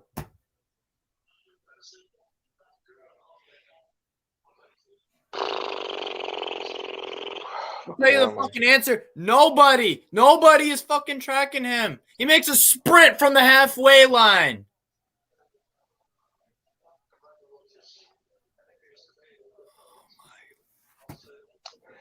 Leicester doesn't even play that well, to be fair.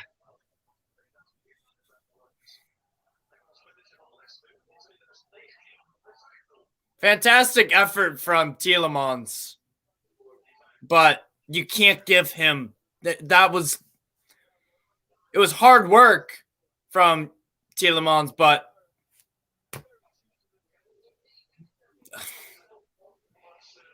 fuck.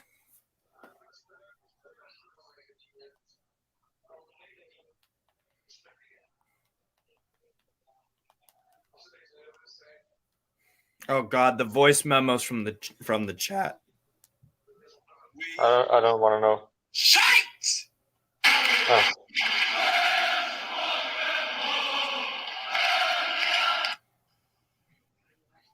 Don't worry, lads. Liverpool first night, 83 points. That's Adam.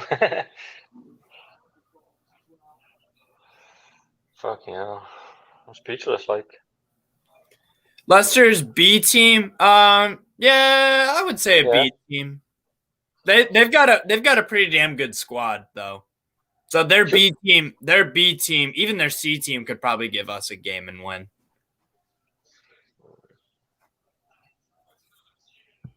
Yeah, we're got. There you go. Go on, Alan. Go on. Shoot it!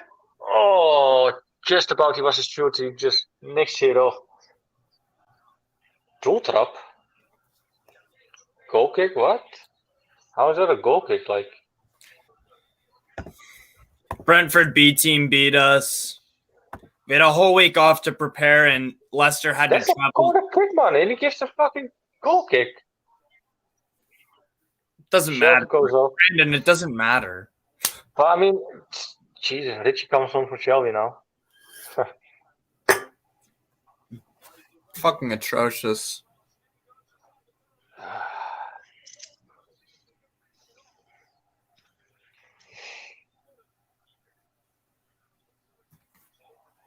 Jolinton losing the ball in the midfield. There they come again. And that's 4-0 for Madison. Well done. Jolinton lost the ball in midfield, 4-0. We're all over it now. Jesus fucking hell, man. What a joke. You can't even be bothered anymore about the 4 goal, I guess. Embarrassing. I don't even want to do scoring the players because everyone's getting 3s and 4s at most. I tell you what, I can't even do scoring the players. Because I have to bring my girlfriend to home. That's fine. Like a 40-minute drive.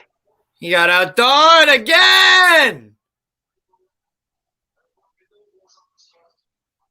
Fuck! Come on! Like, you can't even blame Dubravka for this. I mean, not for even one goal. No, I'm not blaming Dubravka. I'm just saying, but just looking at our different players, you know, like, Jesus, Jolinton, man, fucking hell. This is the old Jolinton we know. He hasn't been good this game.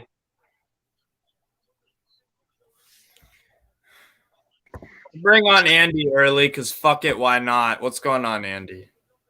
Well, one thing I've noticed today with all the tactical things from Leicester is we're just shit, mate. Yep.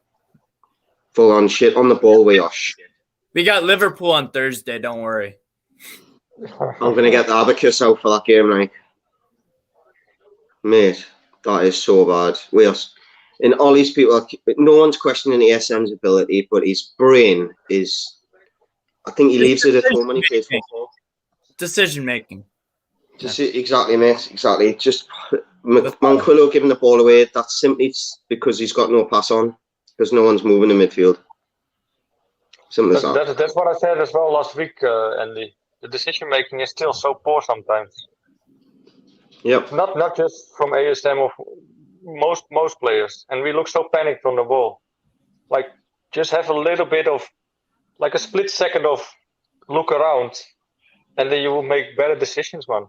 But we're just like, when we get the ball, we're like tunnel vision and so rushed. We'll push up the pitch, we'll pass it around at the back, we'll push up the pitch as we're doing. As soon as we get next to the halfway line and they start pressing, we'll just panic. And we'll go back to the goalkeeper time after time after time after time.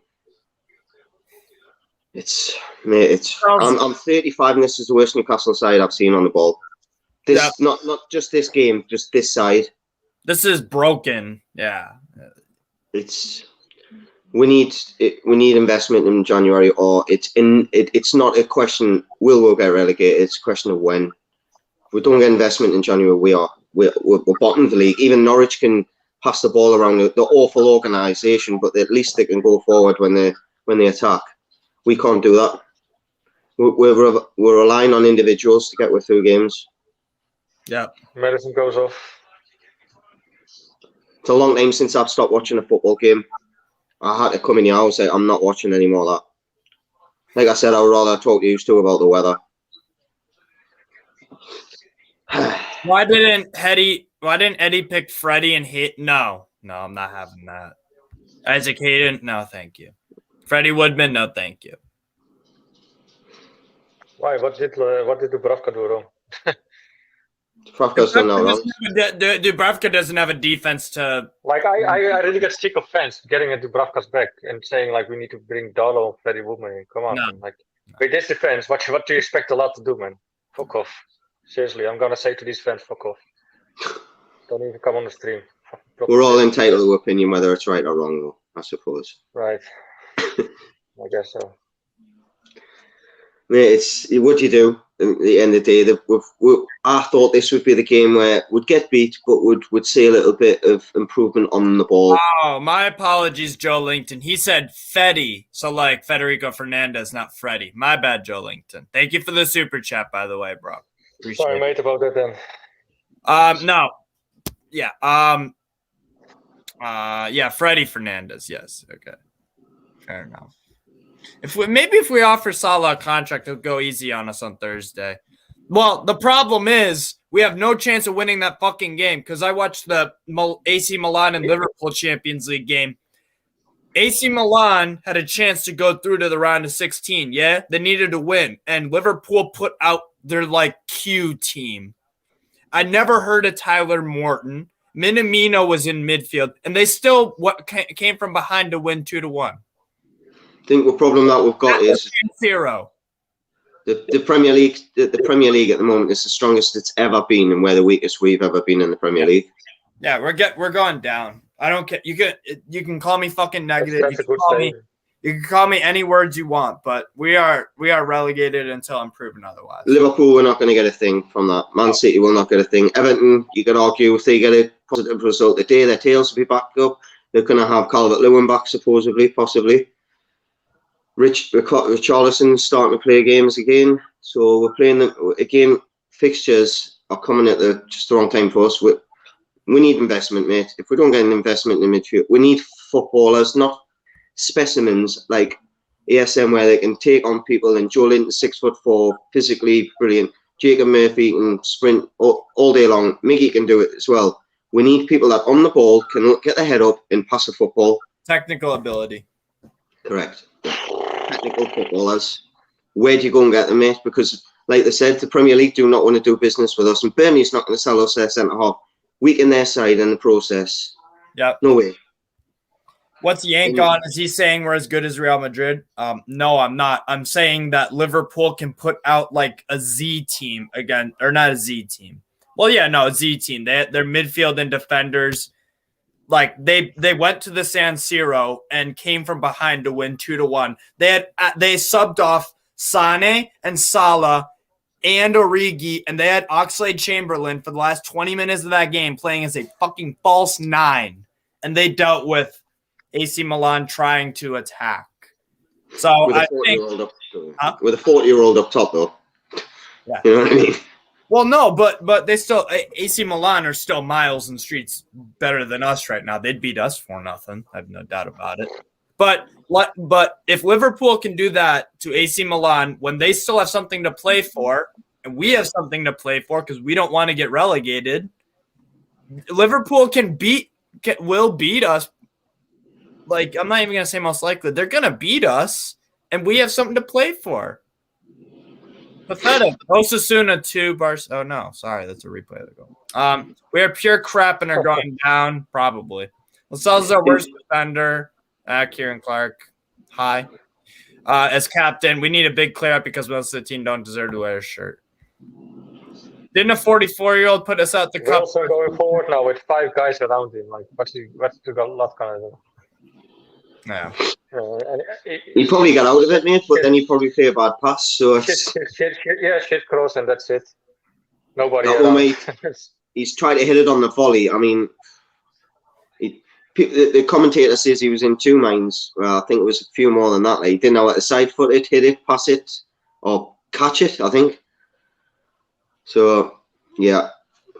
Mate, people wonder why there's so many pubs around Newcastle Stadium. That's why.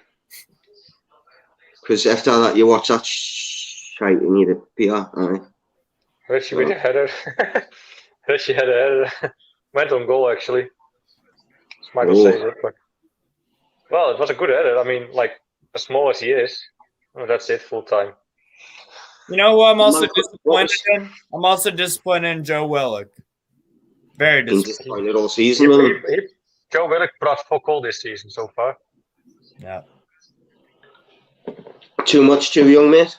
He's probably went from a contract on 15 grand a week to 50. Mudsey, 21-year-old. Where's the incentive? Yeah. Set for life, and we he's a talked about millionaire. that last week. Yep, exactly. He's a millionaire.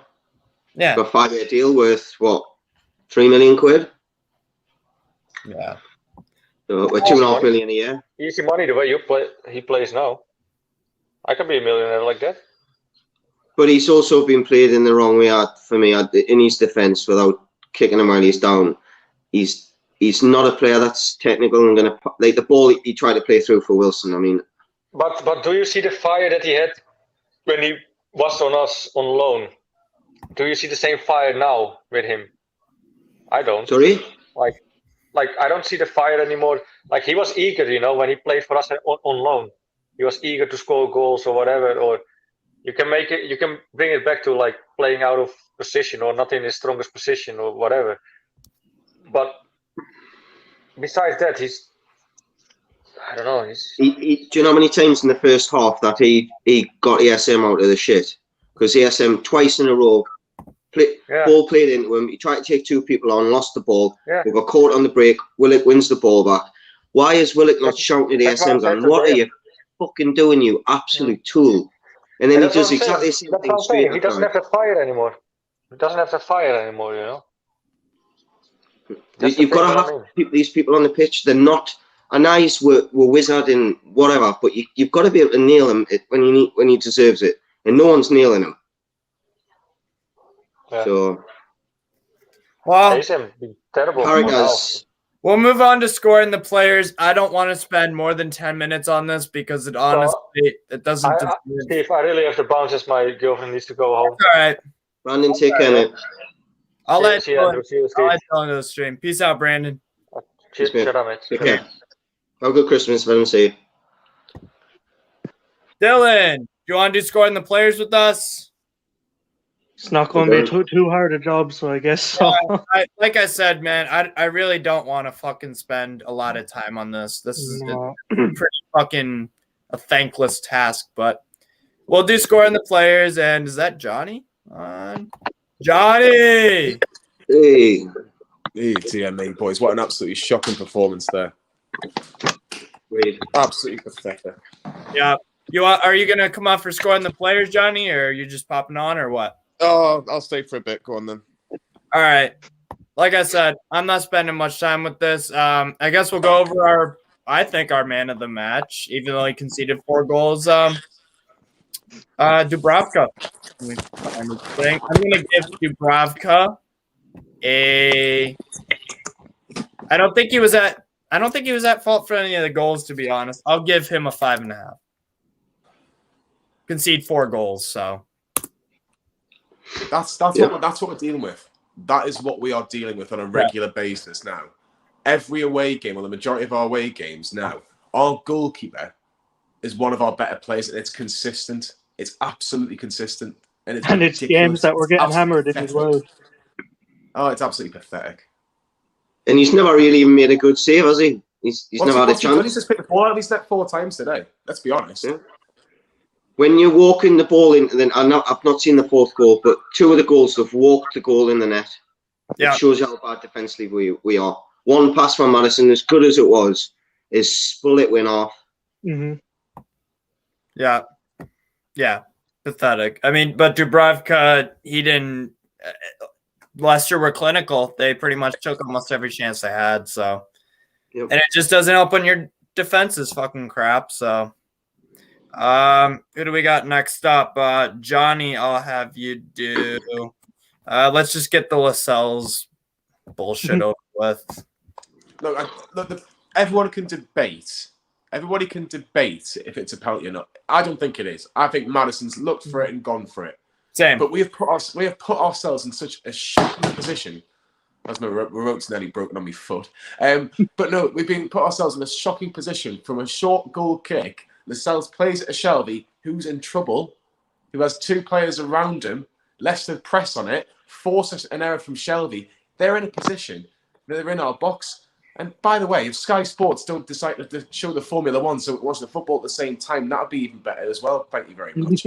But you put yourself in a really dangerous position, and that forces them. Whether you want to call it a mistake or not, I don't know. I think it's It's not a penalty for me. Why VAR haven't asked the referee to have a look at it, I'm not too sure. But he's meant to be the captain of this football club. Yeah. Is he the best centre half at the football club? Is he the best two centre halves at the minute? He's not. He plays Ciaran Fernandez. And the thing is, though, you look at the next 3 games, Liverpool and City, he's going to play one of them 2 games. He might even play both because of the fact that we've got the 2 best teams on the planet. Yeah. In my opinion, Bayern Munich might have something to say about that. Yeah. But they're going to play that. He's going to play that game. The second half, he was. I just think he's just not. He's not Premier League level. He's not. No. The only reason why he's getting a game at times for this football club is because he's captain of this football club. Okay, I can be a leader. Andrew can be a leader. It doesn't matter. You've got to show your worth. You've got to show that you deserve to play on that pitch.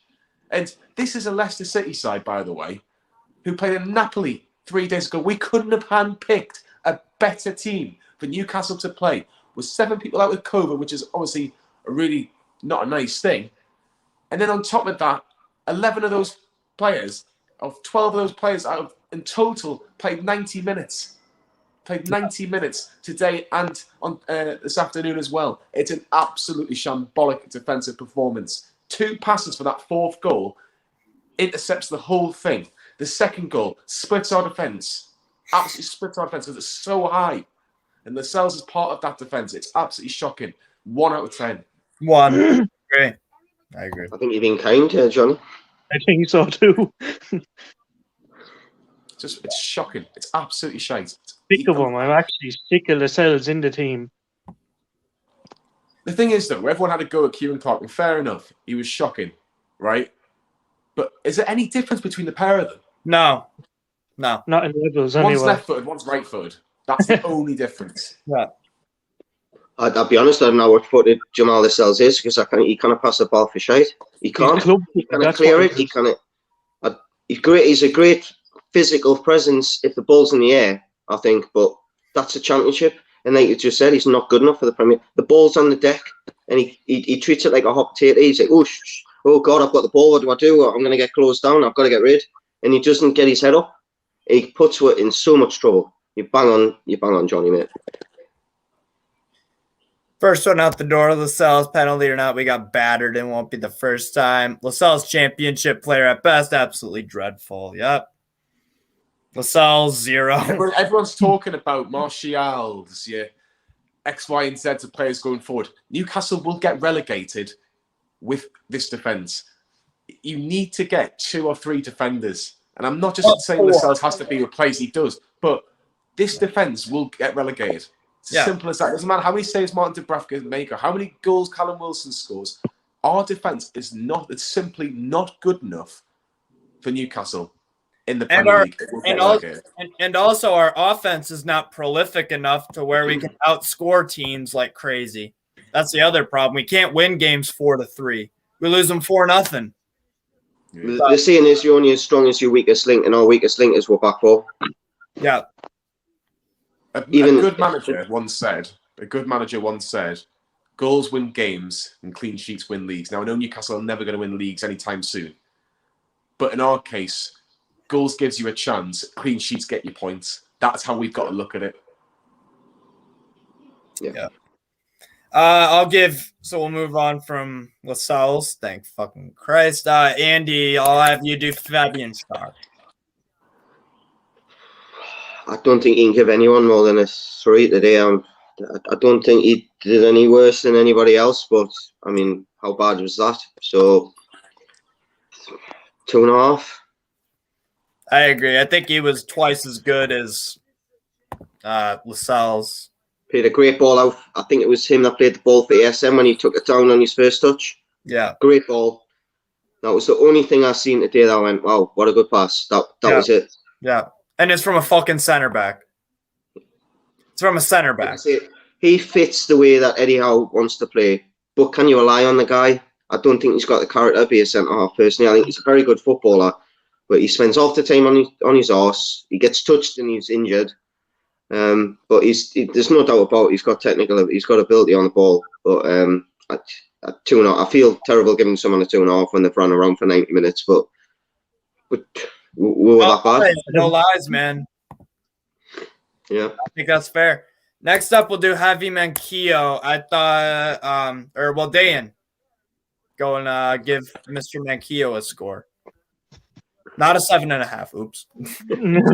3, I guess. I just really can't, like Andrew said, you can't really give anyone more than a 2.5, 3 for today, regardless of how they perform, just because of the result in the end, because he wasn't particularly poor, but obviously he wasn't particularly good either, and I just can't really kind of describe. Manquillo in the first half, I think, had a nice little moment near the end of the half, I believe, with the pass to ASM, and then it didn't really result. But yeah, I'd say a 3. It wasn't. He's not good enough. Yeah, I'm sorry. I'm sorry to butt in, right?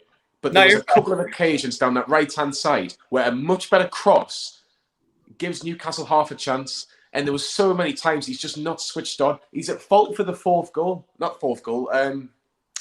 Sorry, he's at fault for the third goal. He gives the ball away and puts us in a situation where Leicester come onto us and we're backtracking, and there's Tielemans with the whole city of Leicester going, well, there you go, son. Put it in the back of the net and make it 3-0. I'm sorry, he's not good enough. Yeah, people can say this is the most distressing thing. He's our best right back. Because he's better than best right back, and he's shite. That's how good he is. There's a question for you, Johnny. Would if Yedlin was still there, would he get in this team? I think he would. We'll let him go. It is, Andy. Like, I'm not even joking with Manquillo and Yedlin, and you've been a long-term member of this of the channel in terms of seeing the content. How many times did you see me and Sam bicker about our right backs last year? It doesn't matter if you put Kraft in there. It doesn't matter if you put Jacob Murphy. It doesn't matter who you put in that position. None of them are good enough. I'm sorry. You spent £5 million on Sweden's best right back. There's a reason why he's not good enough. £5 million. DeAndre Yedlin, free transfer more or less from Spurs when he was at Sunderland, and he wasn't pulling up any trees at Sunderland. Yeah. Manquillo, the same. Got him from Sunderland. He was shocking at Sunderland as well. And then you've got Jacob Murphy, who's not a right back, who tries, but in a 4, you can't trust him in a 4. Going forward, has his moments. Should have done better with a cross as well, by the way, when Schmeichel just literally just kicked it away. He's got to look up. But Manquillo is not good enough. I'm not saying he's at fault for the whole game today, but if you want to sum Newcastle up as Jamal Lascelles and Javier Manquillo, and Newcastle's out-and-out longest-serving defenders today, it's ridiculous. How great would it have been if they'd actually scored that goal, that back pass, that the only, how great would that have been? Yeah, they score our goal. That's how it was going. The only way we were going to score. Yeah, I agree. So next up is Jamal Lewis. I'll give him a 3.5. I don't think he was set up in a position to really succeed today. Maybe I'm being harsh, but I'd say 3.5.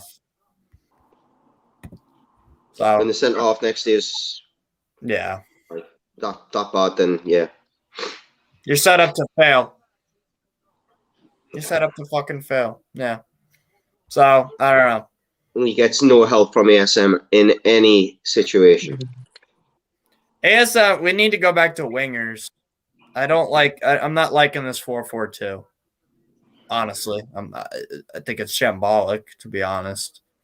I don't think it was a 4-4-2 today, though, in my opinion. Right. From what I watched today, I don't think it was a 4-4-2. But more 1-1, wasn't it? Like Jamal Lewis has played 3 games in a row now. And again, he can't guarantee that he's going to play the next 2 games, like full 90 minutes. You know, that means fucking. Oh God, that means fucking Richie. You probably need a Paul Dummett for a game like a Man City or Liverpool. Agreed, 100%. Just to make it a little bit more difficult. But like, that's no disrespect to Jamal Lewis. I don't think he's the worst player on the pitch. I think Newcastle capitulated after he got taken off, if I'm being honest. But I would stress we've probably got about 25 to 30% of our squad is probably good enough to be in the Premier League. And that's probably being generous, if we're being honest. But it's just fair. I was saying there during that match, the Leicester, like I was reminiscing to when Leicester won the league. A good portion of our players of our squad is still from that team that went down and was in the championship to today. Yeah. I'm just going to grab my charge on this. Be 30 seconds. Yeah, no worries. You look at Leicester's bench today. They had 3 kids that have never played any senior football at all. So it shows you how Leicester was struggling to put a good team out. Let's inverted commas. A good team has just battered us 4-0. Yeah. Says it all. Leicester are a good side when they've got the first 11 out. They are. They've been unlucky in the last 2 seasons not to get Champions League. But they were covering the cracks a little bit today with the team, and they've absolutely. It was as if they just looked around and went, "Anyone fancy a game of football day?" And 11 people went, "Yeah, we'll have a go. We'll see what we're going to do against it," and just been schooled. Yeah, that's the norm, though. We lose to fucking teams. It's a repetitive trend. You could nearly say that every week at this stage. Yeah. And so much for seeing the Eddie Howe effect as well, because I didn't see any free-flowing football or anything like that today. High pressing, none of that. Absolutely no high pressing or anything. Yeah. Next up is where is Miggy at? Miggy. Can't you see? You may not just be good enough for me. Miggy. You got him, Johnny. I wouldn't have taken him off when we did. Let's be honest. ASM has a bit of magic occasionally, but ASM probably won't be taken off before Miguel Miron today. Yep. But in the way he changed the formation, Eddie Howe, it was always going to be Miguel Miron that was going to be taken off because of the formation he changed to. Did he do anything of substance? Not a lot. Not a lot. He's frustrating at times, Miggy. He is frustrating at times. I don't think he did a great deal, but I don't think he was the worst player on the pitch. I'll go 4 out of 10 for him. That's what I was thinking.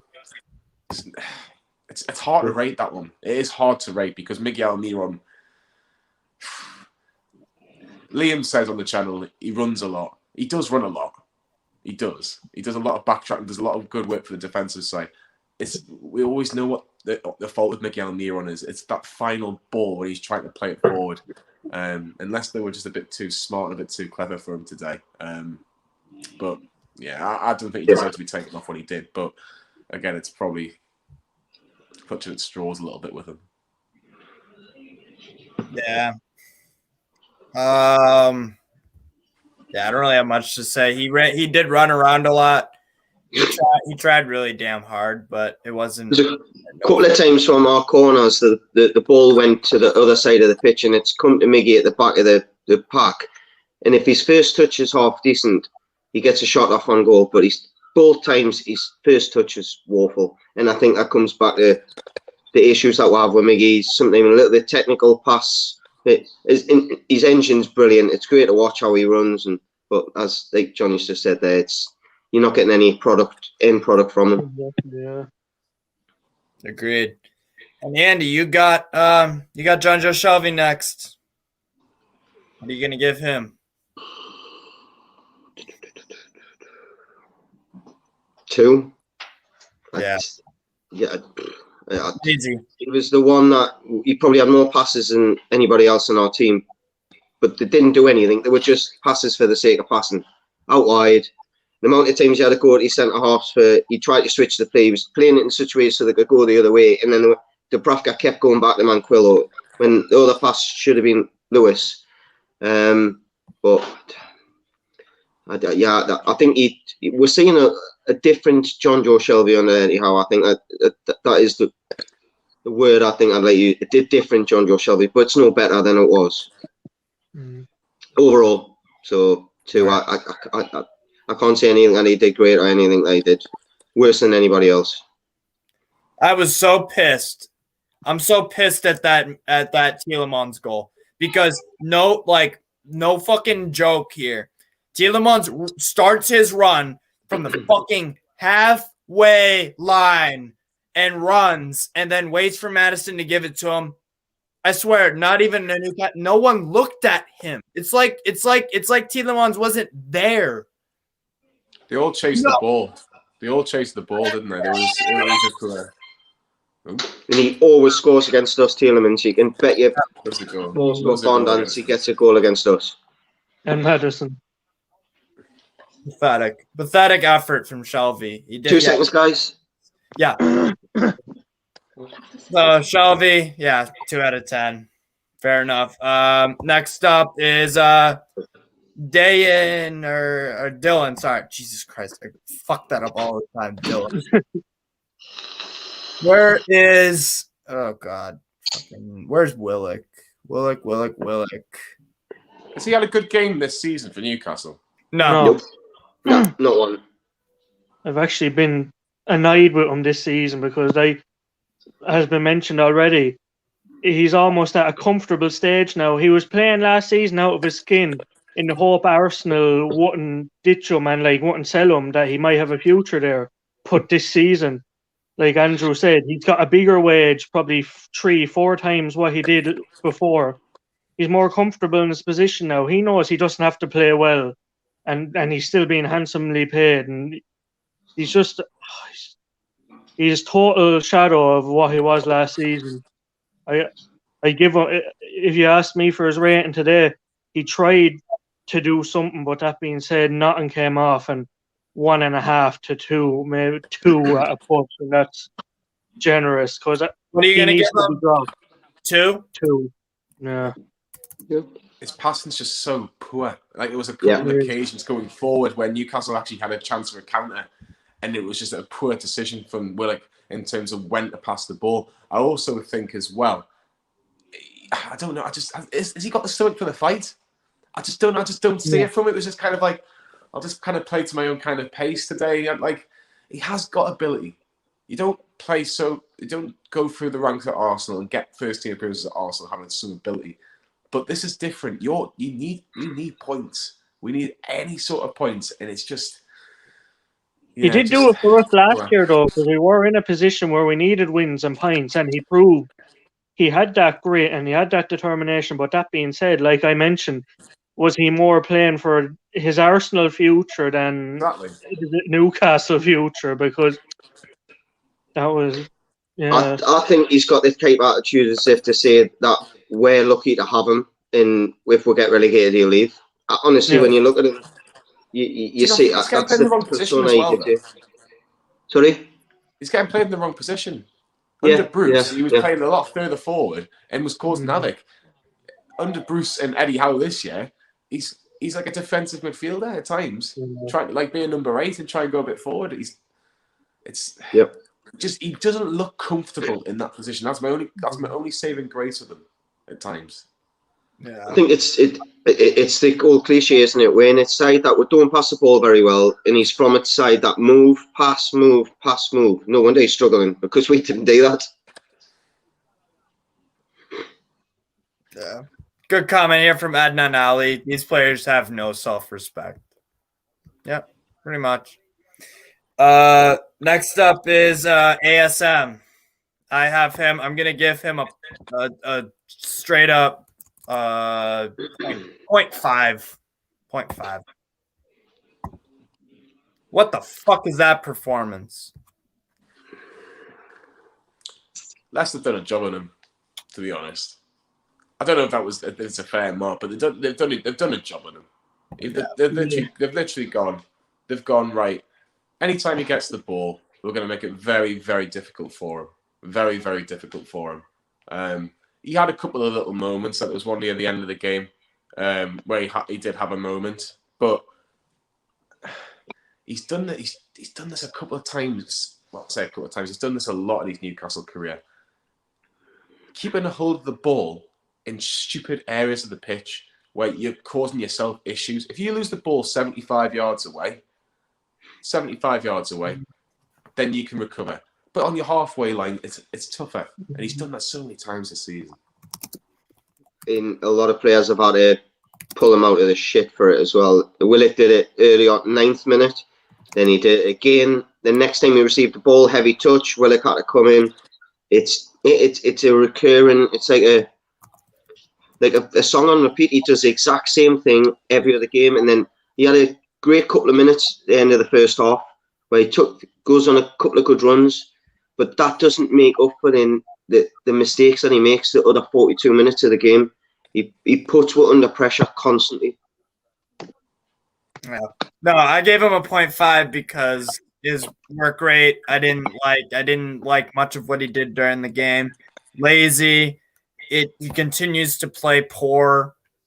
I'm extremely disappointed. Extremely disappointed. So I've given him a 0.5. And honestly, we're all in agreement that the team was shit today. The numbers had scoring the players. What does it really fucking matter? To be honest, Yeah. we're all on the same boat. Our team is fucking terrible. And that was a terrible performance. So next up is Callum Wilson. Johnny. Isolated, frustrated. Didn't get a lot of service. And I think you may as well copy and paste this for the next two, arguably 3 games, depending on what Manchester United turn. But he's feeding off scraps. Yeah, he is literally feeding off scraps. And today he shouldn't have fed off scraps. Today he shouldn't. Did he even have a chance? Did he have a chance on goal today? No. I can't think of one at the top of your head. Tell me if I'm wrong. Our best chance was Catania's pass back. Yeah, that was it. But again, he makes half decent runs, but he just hasn't got the service. He hasn't got the service. Like, I don't know. Like, we rely on him so much, but can he play 3 games in a week? Can we risk him playing 3 games in a week? Do we go, do you know what? We're not going to play against Liverpool, or we're not going to play against Manchester City.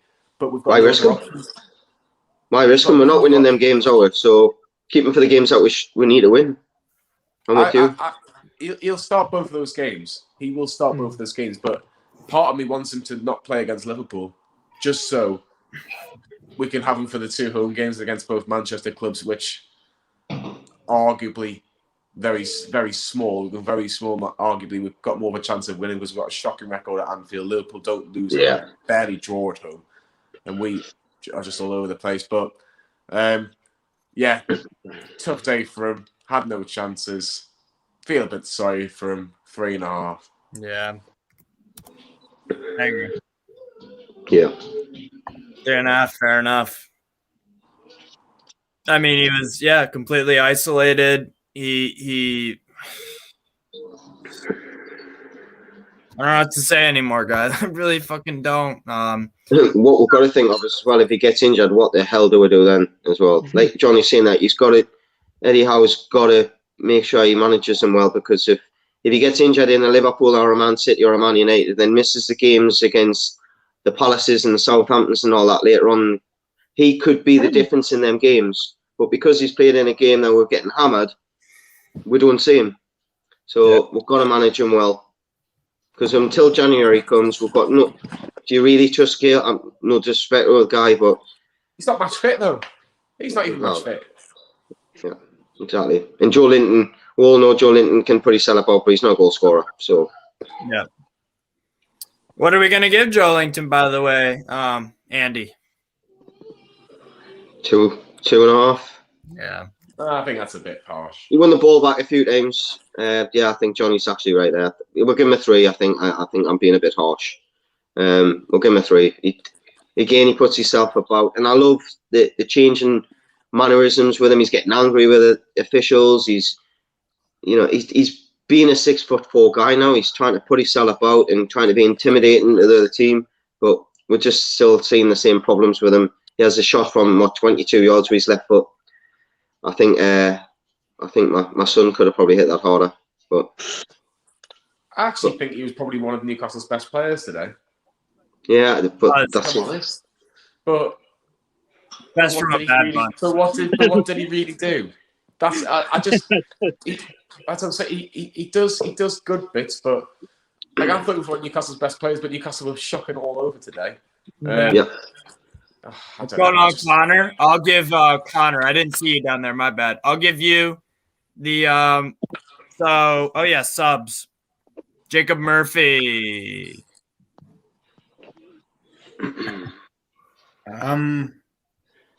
He wasn't on for that long, was he? Yeah. 20 minutes. Yeah, it's almost non-applicable. I mean, I agree. I think it's got to be that. I mean, let's be honest here. I got a tooth out on Thursday at the dentist. That was more enjoyable than watching that 90 minutes of football. It was absolute abysmal performance. And with the fixture list we've got, if there was 3 games you looked at of the 6 that you might get points from, it would be in current form, Leicester, Everton and Southampton. They would be the only 3 you'd think you've got half a chance of getting something. Because Liverpool, Man United and Man City. Although having seen Man United yesterday against Norwich, if they can play things like that and we can play a lot better than we did today, maybe. But I think Johnny was right earlier. You could copy and paste this discussion for midweek when we inevitably get another 3 or 4-0 hammering for Liverpool. Agreed. Yeah, non-applicable. Next up, who was sub next? Wasn't it Matt Ritchie? Fraser, come on first. Fraser, yes. Fraser, where are you at? Just while you're doing that, Steve, it's interesting. I noticed yesterday, if you look at the top 7 sides over the last 2 seasons, how many of them this weekend have had a penalty? A lot. Good for you. Chelsea, Man U, Liverpool, Man City, Leicester. 5, was it? Yeah, they all of the top 3 all won their games yesterday by a penalty. Exactly. What got Leicester started the day? A dubious penalty. Yeah, well, Makes you think, doesn't it? it's never a penalty. It's never an age of VAR.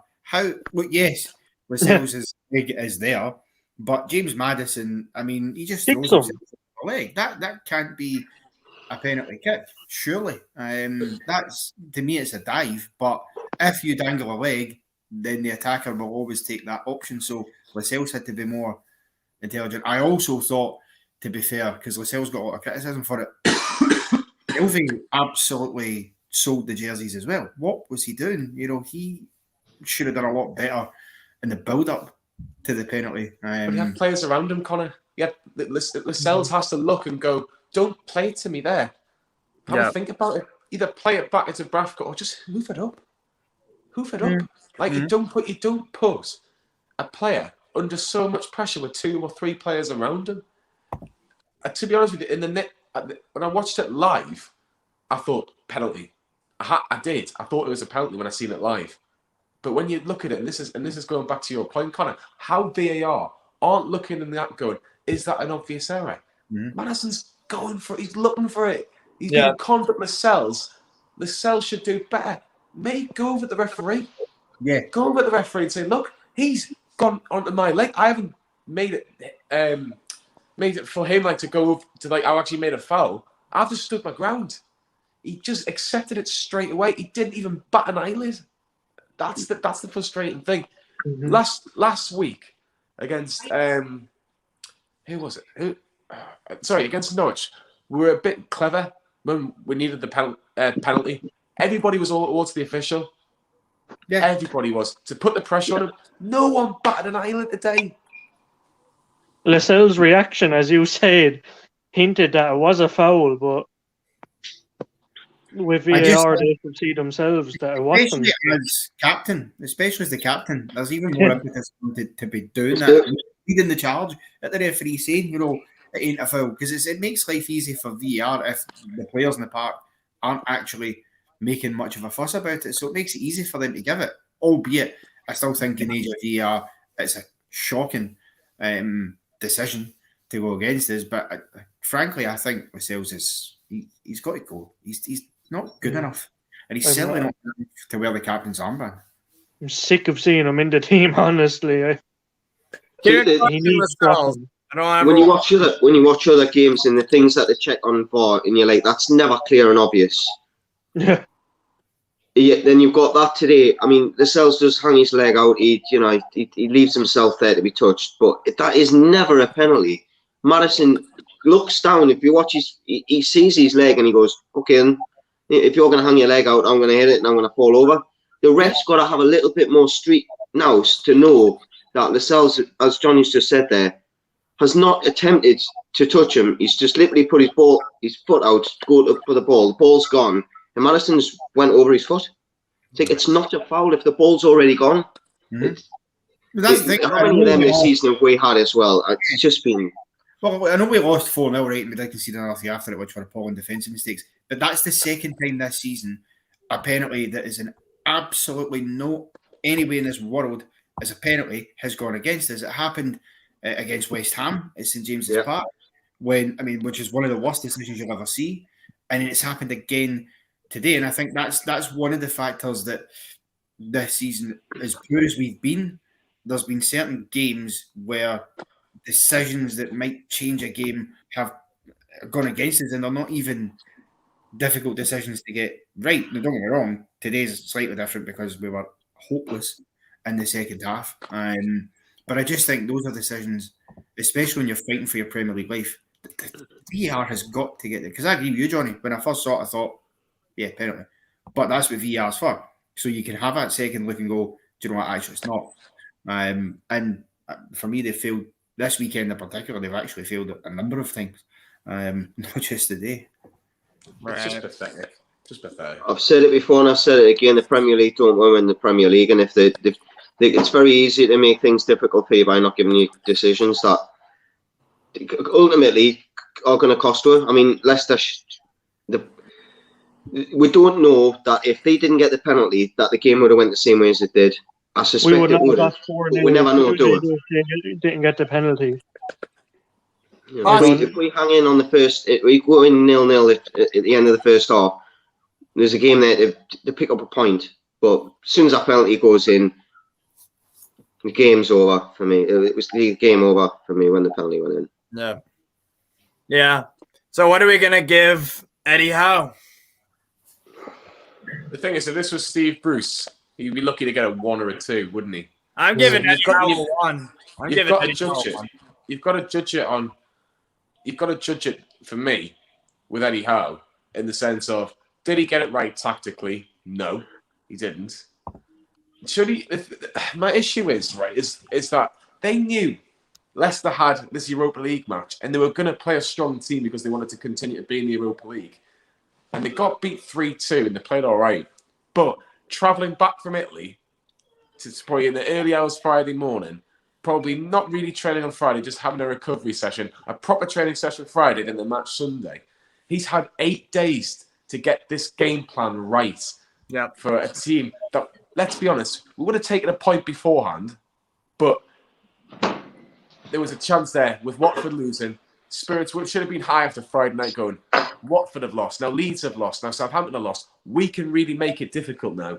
And we've just bent over and gone, well, there you go. It's absolutely appalling today. The football is a little bit better. It couldn't have got much worse under Bruce at times. The football is better. But one win, our away form is really, really poor as well. We've got to be a bit more hard to beat. We've got to be a bit more hard to beat away from home. We've got to be a bit more streetwise away from home. And, do the boring things, if you like. Waste time. Go down softly. Yeah. Make it difficult. Get the home fans frustrated after an hour if it's still 0-0. That's what we need to do. Next, when January comes along and you can make transfers or whatever, then maybe you can do all sorts. But in the position where we're in, and you look at today's performance defensively again, it is absolutely shambolic. That is the worrying thing. The walking the goal in, that never happened under Bruce as bad as we were, but they've walked the ball in the goal twice.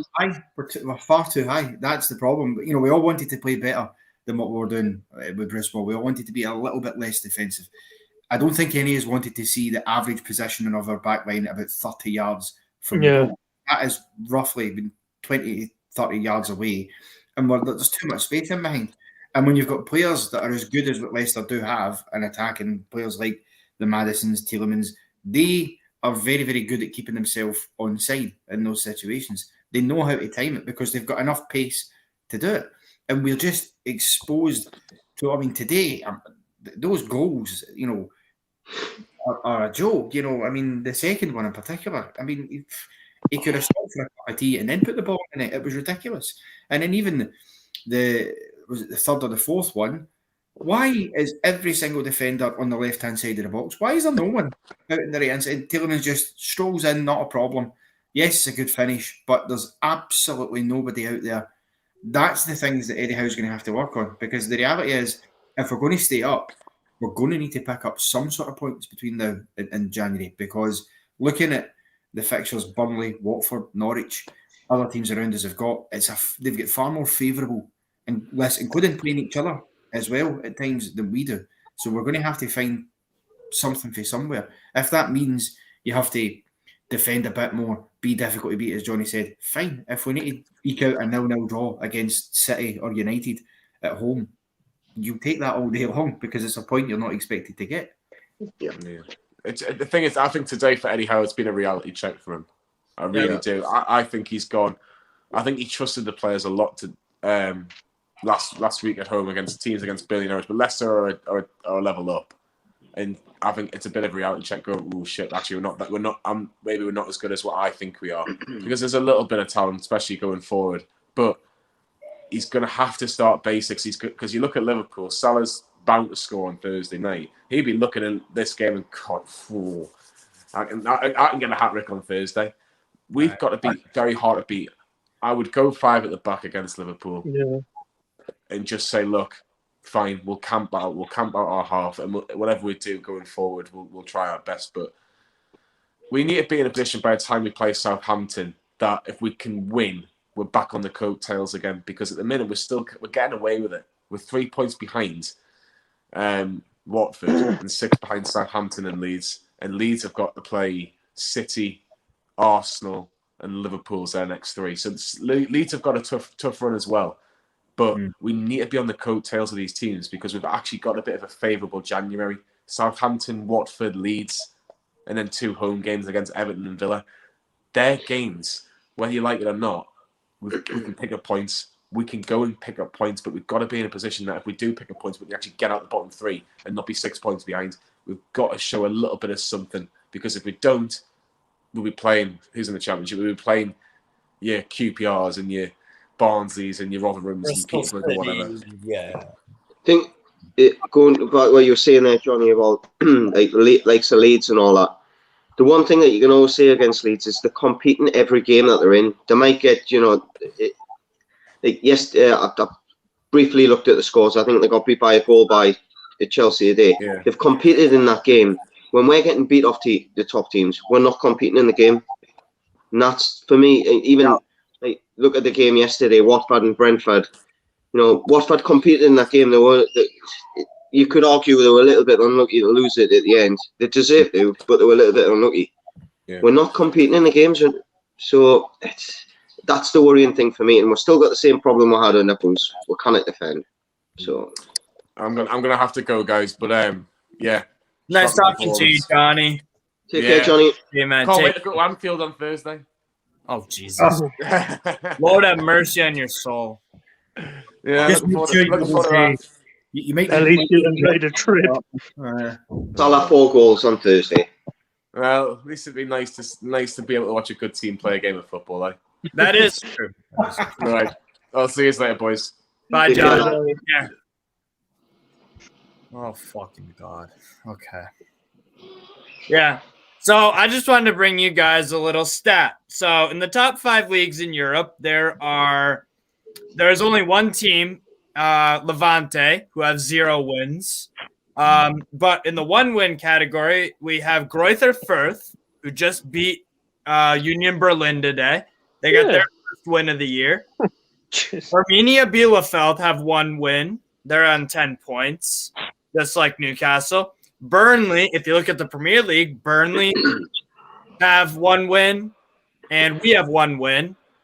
And in Serie A, Cagliari and Genoa both have 1 win. So we are one of the 5 worst teams in all of the top 5 leagues. Or in the top 6, actually, because Levante have 0 wins. So, yeah.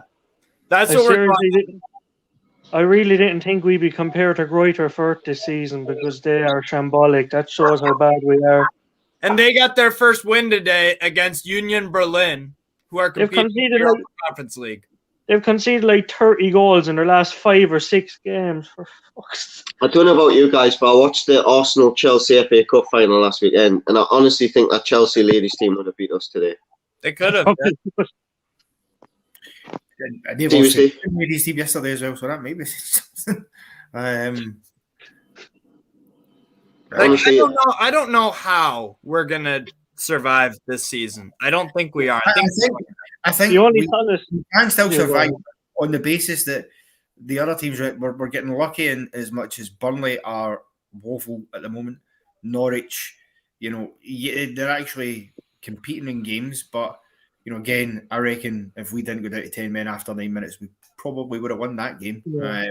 Shoulda, coulda, woulda, though. I'm sick of it. I'm sick of it. I'm making the form that they're on as well, so that might do this, because I'm not thinking between now and Christmas that a Burnley or a Watford or Norwich or a Leeds are going to go and get 6, 9, 12 points. I think if we can get just enough, as Johnny was saying there, just a couple of points, just enough to keep within touching distance of these teams. You then play Southampton, big game. Arguably a must-win game going into January.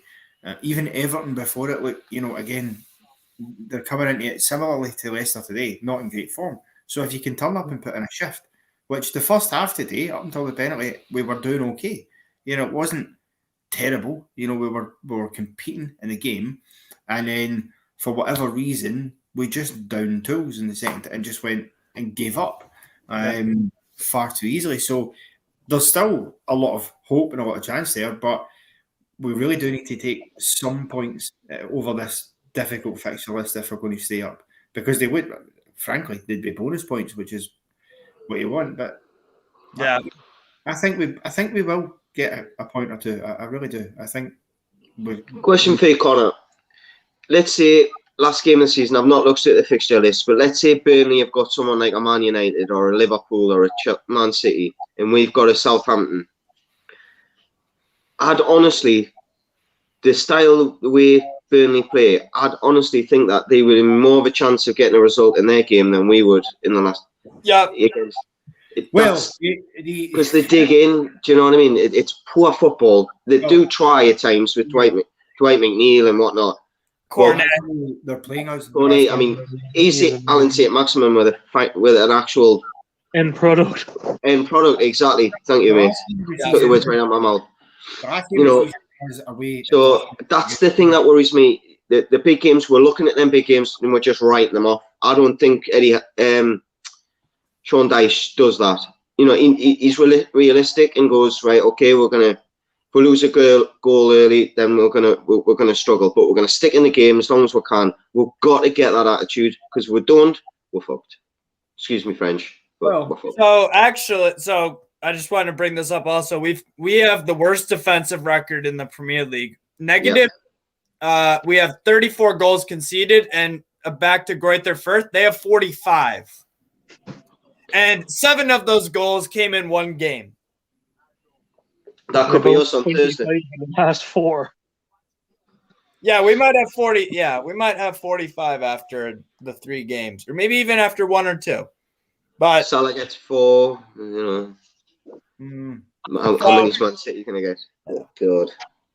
But then there's a flip side to that, though, because our goal difference is still far better than Norwich's. We're only slightly worse off than Burnley, so that means we're obviously, if we're conceding so many goals, but still have a better goal difference in these teams, we're scoring more goals than Norwich and Burnley and teams like that, which is what I think is a positive thing. If we can try and keep that up, then that would be good if we can get goals. Because it could be tight enough that it comes down to goal difference at the end of the season. You just never know. Yeah. So it is important. Not as important as points, obviously, because if you went and won every game 5-4, you wouldn't complain. But at the end of the day, you still want to make sure you're not conceding too many goals and you are scoring more. But I still have confidence, because I think we it's easy to forget a week ago everyone was delighted we got the first win of the season, we got that monkey off the back. today, the first half we were okay, second half we didn't show up and we down tools. But we're playing a team in Leicester who, let's be honest here, they haven't been in great form. That's only their second win in 7. But with the week they've had, they were somewhat a winded animal as well. So they had a bit of a chip on their shoulder and a point to prove as well. And they've got, the fact is, their defending is shocking. With the quality of players they've got, they will cut through you all day long. If that game had went another 10 minutes, it probably would have ended up 5-6. The way it was looking. So yeah, but I'm not giving up hope just yet. I still think we can stay up. We want to do something. The only solace I get is that the transfer window is 3 weeks away, just on about three or so weeks away. That is the only comfort I'm getting out of it. But we have to spend a huge in January to have a chance somewhat, because Howe said, I left a comment there, Howe said in his conference, if he has to work with the same players post-January, he's fine with that. He's capable, they're capable of it. I'm sorry, he's pissing in the wind then, because he's giving them false hope. There is not a chance we'll stay up if we don't bring anyone in. Correct. The thing that's knacking was timing, isn't it, really? The timing of the takeover.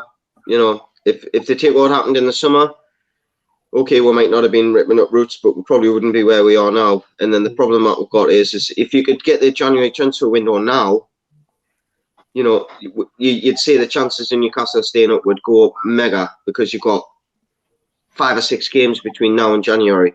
No. The problem that we've got is that them 5 or 6 games are going to come quick, and they're against top teams. In January, it could be. I don't think it'll be too late, but they've got to do it proper. They've got to do it. We've had a couple of conversations already today. Don't go out and buy a marquee player just to say, look at us. We're doing a Man City like Robinho. We need wing backs. We need centre halves. We're not in a position there. Forget about the names. Just improve the team. Mm-hmm. If we improve the team, then we've got a chance. If we go for names, we're in trouble. Yeah. Well, look, Derby went for name, didn't they, when they brought in Robbie Savage, and look how that worked out for them all those years ago. You know, he was a name and nothing more. So you've got to be careful. But I think we do need to bring in at least 3 or 4 in January, and I'm sure we will, because to be honest, if we didn't bring anybody in January, it would be an abject failure on the board, and you'd have to, even at that stage, have to seriously question what Amanda Staveley and the rest of them are doing if they don't spend a penny in January, because they've got the money there. It's not like Mike Ashley. You know, you're expecting that these guys are going to go and spend money. So if they don't, well, questions have to be asked. But, you know, I'm sure they will. And, you know, I know 50 million or something was initially spoke about. I think it's going to take a little bit more. Yeah. It's going to take a lot more than 50 million. Double that, mate, I'll be honest. Yeah. A couple of wing backs are going to cost you 40 million. Easily. And I think we need another striker desperately, because we've only got centre backs. We need centre backs, midfielders, and strikers. To be fair, if there was an area in the park, if they were going to look at it and go, right, we can't just go and buy every area. If there was an area in the park, I would be happy enough to sacrifice to improve other areas. Probably would be the midfield. I think we've got enough there that if you brought in better quality players at the back and maybe another striker up front, you could, I think, would be enough. Because I still think, you know, ASM is a fantastic player. Willock, if you can get him playing well, is a good player. Miggy, similarly, again, he's a form player, but you can get it out of him. Even Shelvey has his moments. So I think if there was an area that you might be happy in, as is, if you absolutely had to, I think the midfield you probably would get away with. But priority number 1 surely has to be the defence. It's got to be. You know, how many of those defenders really, by the time next summer roll round, should be still staying at the club? I would say 1, maybe 2 at most. Yeah. Fernandez, Manquillo, maybe. I think the rest. I don't think he is good enough, though. We've got to take advantage of the fact that there's been so many managerial changes in the Premier League. There's going to be players that have went from fringe players to not a chance of playing. You know, players at Tottenham, for example, there's going to be players there that are going, do you know what it is? I'm not going to play on the Conte. Get me out. Man United, as much as I'd not rather cherry pick from Man United, if it's going to keep winning the league, damn right we're going to do it. Chelsea have got a huge squad, and there's going to be a couple of players. Pulisic never gets a game. I love Pulisic. Pulisic is phenomenal. I don't think he's gonna. I don't think he's better than what we've got. I think. Yeah. Do you know what I mean? So, not to saying that he's an ideal signing for this time, but I think for the future, they're going to have different ideas. We've got to take advantage of who's not playing. Come on loan. There's an option at the end of it. If we stay up, if you want to stay, you can stay. If you don't, then go back to your club. That's fine. Yeah. But come and play some football, and you don't just have to prove to your current manager while you're there. You can go out and say, "This is why I should be in your team," like Willock did, for example. They've got something to prove. Yeah. If you're going to go and slap 60 million or whatever price on Coutinho, I don't want him, because ultimately he's just come for the money. You've got to have people that have got something to prove. There's plenty of them out there. Go and get someone from a Belgian league, that are ripping up the Belgian league. Not that I'm off the top of my head, there's players, but we've got scouts. There's going to be people there. Italian league, Osimhen, he's going to go somewhere. Osimhen is fucking phenomenal. Bad example, because we've got no chance of signing someone like that. But there's going to be players out there in the other leagues that have got something to prove, that are better than what we've got, and that's what we've got to go for, rather than going for the Lingards and you know what I mean? Because ultimately, there's one reason only they're going to come to Newcastle: money. There's one player that I really, really want, because we need a fucking workhorse. And one player that I really want, I don't know if any of you guys are familiar with him, plays for Angers in France. His name is Jimmy Cabot. He's a right midfielder. He's got 6 assists this year for Angers. 2 of those came in a 3-0 demolition of Lyon. This guy, he is a fucking workhorse. He is an animal. He is in the top 5% of interceptions and tackles in all of Europe, actually. This guy he runs and runs and runs and runs. He's a fucking animal. One forward I think we should go all out for is Wout Weghorst from Wolfsburg. I like him a lot. He's got a big presence to him. And he's not got a big price tag either. And Wolfsburg aren't going too well. So Wolfsburg have lost 5 straight games, I believe. They just lost yesterday to Stuttgart 2-0. Yep. Really good goal from Mavropanos, the former Arsenal player. He scored a fucking wonder goal in that game, man. There's going to be a couple of players at Atletico Madrid that's not happy. He keeps his team quiet. So you can be looking at technically good players. We need someone like and I've said it in the past, we need someone like a Ciaran at the moment. We need someone that's going to, where the players, when they're struggling, they can look around the shoulder and know that they've got someone there that if the game gets shitty or you're going to go shoulder to shoulder with someone and it's going to be a brawl, you've got a Ciaran there. Because I don't see that as much as Lascelles shows that he's an enforcer with that. I don't see it with this. The ability to he gives a penalty away and he says nothing. Yeah. So we need someone that's going to, like a Basuma from Brighton would be brilliant. Yep. Tarkovsky, I think we'll have to go all out for him. He's not good enough on the ball for me, Tarkovsky, but I get what you're saying. Here is shoot, I don't want this in here. Here's some stats from the player I'm talking about, Jimmy Cabot. So this is what I'm impressed by. Progressive carries 7.7 a game, 95th percentile. Dribbles completed 2.4, 98 percentile, 2.4. Pressures per match, 18.92. Tackles per game, 3.76, 97th percentile. Interceptions, 2.14. He's compared with a player similar, Ricardo Pereira, Frimpong from Leverkusen, Alphonso Davies because of his work rate, Youri. So this guy assists per 90, 91st percentile. He's a fucking workhorse. I mean, all of this stuff is extremely encouraging. Progressive passes, 3.76 a game. He's very good. He's a damn good player. I really like. The right side is what we struggle on a lot as well. With what? The right side is what we're struggling on as well. Yeah, exactly. So that's where I'm. Hey, Dan. Hello. I'm gonna have to go, lads. Take care. Okay. Have a good weekend, everybody. You, Andy. See you. Yeah. Take care. Peace. No, but yeah, so that's, and right now on transfer mark, Jimmy Cabot is worth about 3.3 million. So he's 27 years old. He's played for Angers, and he's played, I forget where he's at last year. I don't think it was Lorient. I forget where he was, but I think he would be ideal for this team. Can play right midfield, left midfield, even as a winger.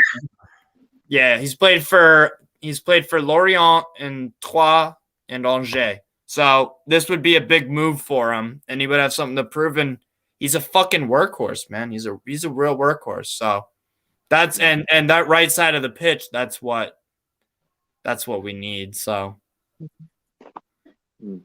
I'd also really like Ginter from Mönchengladbach at center back. Their last 3 games haven't been too defensively solid, but he is a very good defender. I rate him very much. Yeah. Maybe that's why players aren't coming. Let's see any comments. Nice to get at that. Dude, Kovacic. That won't happen. Kovacic is he's a fucking baller. Unrealistic, though. I can't see that one somehow. I could actually see, again, my only problem with Ake is, as much as it would be possible given his relationship with Eddie Howe, the clubbies aren't going to do business with us. I think we need to get that any Man City player is not worth wasting the breath of mentioning, because the Qataris ain't doing business with our Saudi owners. It's as simple as that. So I love Ake. Yeah, but I know a club you'd get him, but not for City. You say that though, but think about it. The whole reason why our takeover didn't end up happening at first was because of the BN Sports, the ban in the Saudi Arabia, or no, because BN Sports is owned by Qatar and it was banned in Saudi Arabia, and then they lifted that ban because of the piracy issue. So, and that was all because of geopolitics and whatnot. So. We need Premier League proven players who can battle and give 110% a week in, week out. Well, the thing is, right, if Premier League teams aren't going to do business with us, which ethics have never mattered to any of those fuckers, so I don't believe that in the first place. I just think there's more value in players outside of the Premier League, because you're going to have to pay that premium Premier League proven price. I think you're right, Steve. I don't. Yeah. Well, just in terms of, it's highly unlikely. I think that sort of our competitors around us are going to want to be either selling or giving players on loan to us. And I think the position that Newcastle are in at the moment, probably not many players, even those that are not getting much of a game, like who are sort of upper mid-table players, I don't think many of them are going to come here, given that we're probably going to get relegated. So I reckon that we'll have more luck in trying to get players who want to prove themselves at this level, who are playing elsewhere in Europe. Yeah. Mm-hmm. Yeah.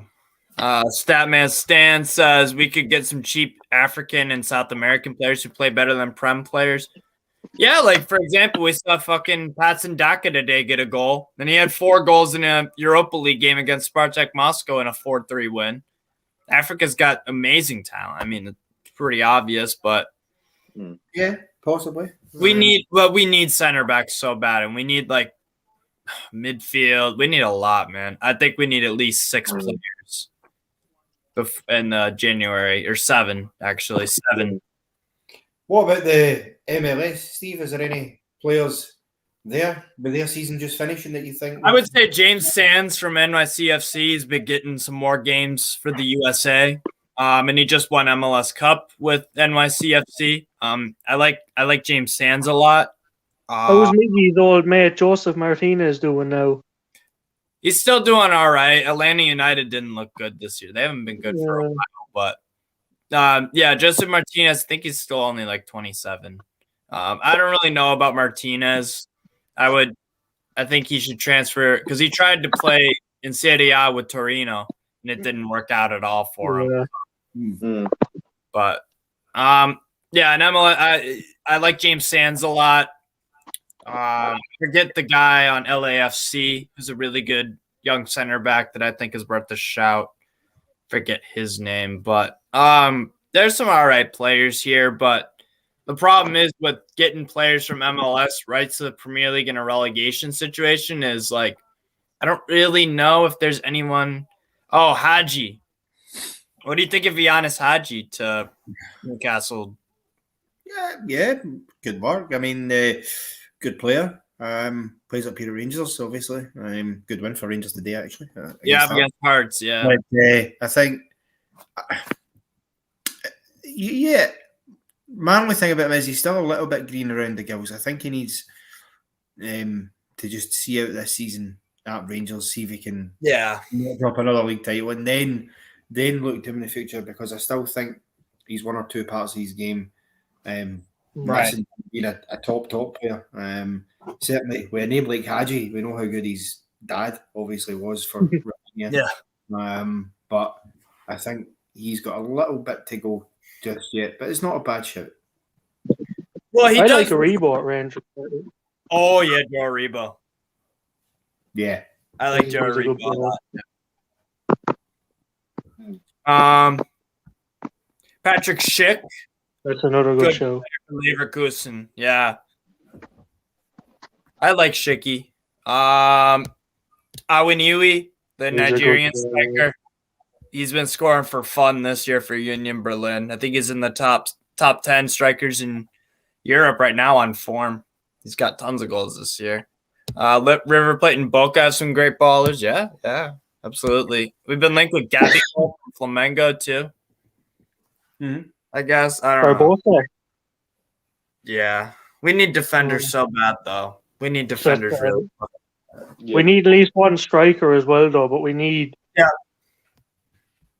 two centre-backs, a right-sided player, be a kind of a right wing-back / right mid, someone that can both defend and attack, and that, like the guy you mentioned from Angers. Yeah. Because he's got, I can't. It just came to my head like, oh shit, Jimmy Cabot would be fucking perfect for this team because he's got the work rate, but he's got end product, 6 assists.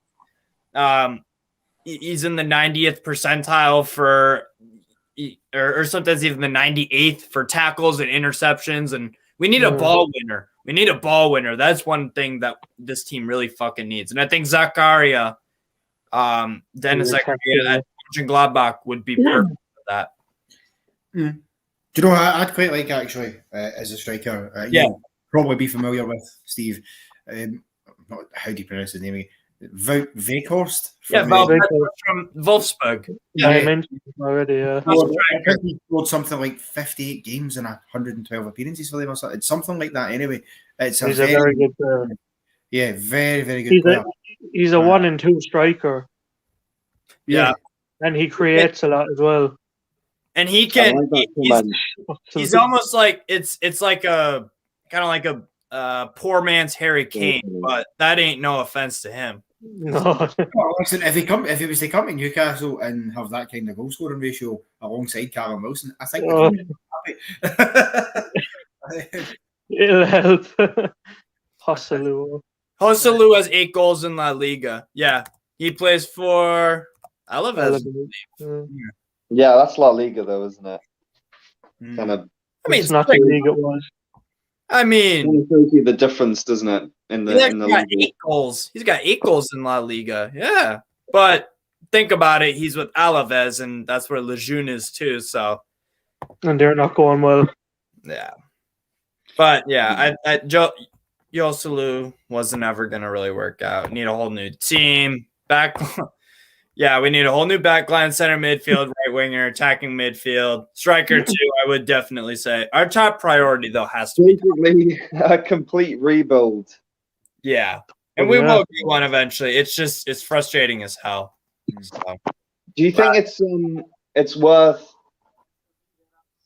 worth investing in young players this January, or kind of more experience just to keep us up, like tested and proven. No, we need that experience, that steel, like someone like Tarkovsky. He even mentioned it about Burnley. They know that they're always a relegation battling team, but they know they always have the mentality and the grit to actually get out of it. And someone like that is someone that we need now. At the end of the year too. Yeah. Let's say West Ham, because I know West Ham are linked with him too. West Ham, let's say they throw, I think maximum for Tarkovsky would be what, 25 million? 20, 30. Yeah. Newcastle can throw 40, 50 at him. And why would Burnley say no? It's a player that is out of contract. You either lose him for free or you lose him to a relegation rival. And you do that early in the window. Clearly, Burnley can attract some decent players because they brought in fucking Maxwell Cornet from Lyon, who actually, I watch a lot of Ligue 1, obviously, as everyone knows, but he was inconsistent at Lyon, and he's kind of playing all over the place, mostly on the left side, but I think what can be said about our defense, though, and my dad said this to me, is that we're severely lacking pace, I think. Yeah. So I like the suggestion earlier about Nathan Ake, but I don't know if that's really sort of viable given that he plays for City. Yeah. But like I said, the beIN Sports media feud with Saudi Arabia and Qatar, that's much, much of a bigger geopolitical deal. That was more significant. Like that is more significant than Man City selling a player to us that's out of favor and that they could cash in on. Because Man City have the money to buy other good center backs. Like they found Aymeric Laporte from Athletic Bilbao. They can get good players in. Ake, if they lose Ake for 50, 60 million, like that's smart compared to being like, oh, they're Saudis. Oh, I won't do, you know. I don't think the money matters to them, though. Yeah. Hassam Aouar, he's been struggling with form, but yeah, good player. Pau Torres, good player from Villarreal. But I think we're gonna do more business outside of the Premier League because I think, but I don't know. At the end of the day, money talks. So, right. Well, I mean, here's a question that I don't know the answer to, but maybe you do. Have our owners made any changes or investments in our recruitment staff, or is it basically the same staff still from the Ashley era? Well, Lee Charnley is gone, right? They're trying to apparently get a transfer advisor for Howe before the window opens, because that's one thing with Eddie Howe. His track record on signings isn't exactly the best now, and when he's had money, so we need someone like that to kind of, like, we don't want him to go out and spend 20, 25 million on Dominic Solanke again, because that's shooting ourselves in the foot. But we need someone kind of just above Howe to kind of be in his ear. This is the right player, like, to get, rather than, you know, going from Bournemouth or whoever, like. Yeah. You know, actually, this comment here about Eric Maxim Choupo-Moting, I honestly would not be surprised if we went for him.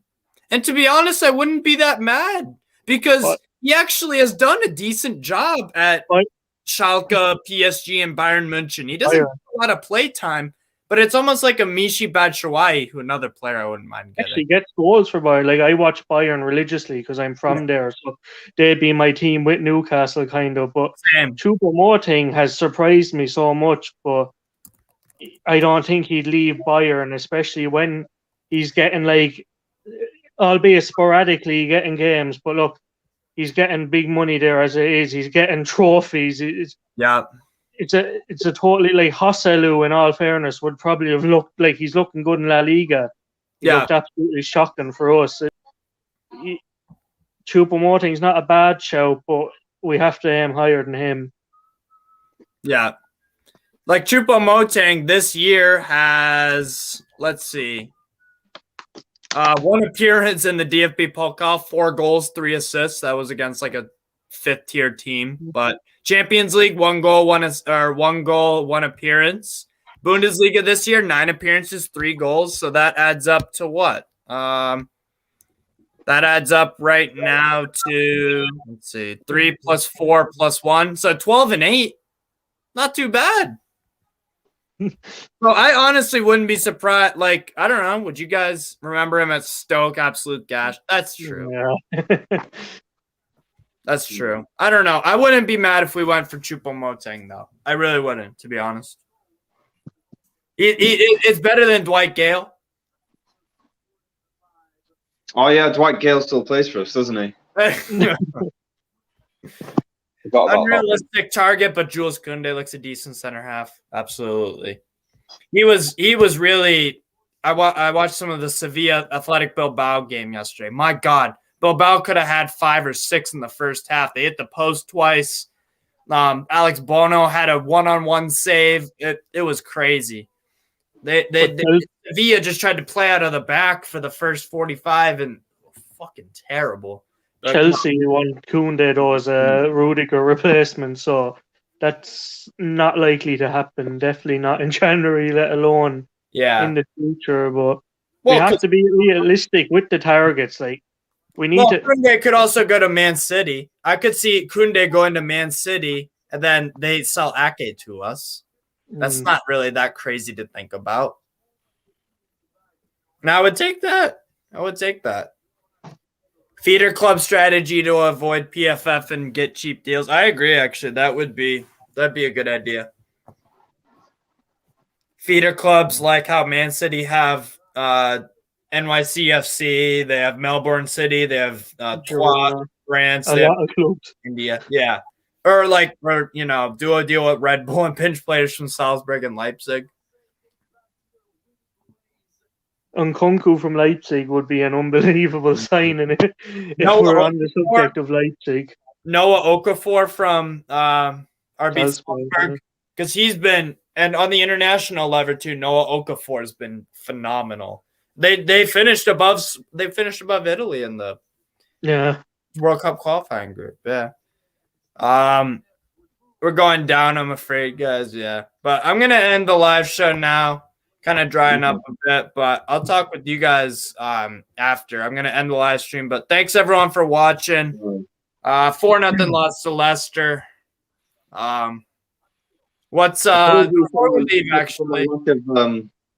Apologies for my lack of input because I came in at the wrong time. I've not got an encyclopedic knowledge of European football like you guys do. It's all right. It's all right. No worries.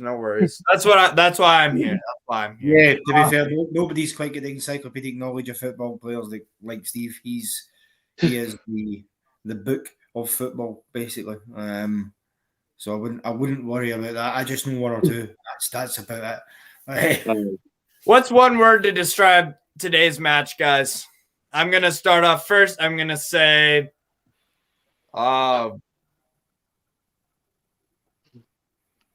shit.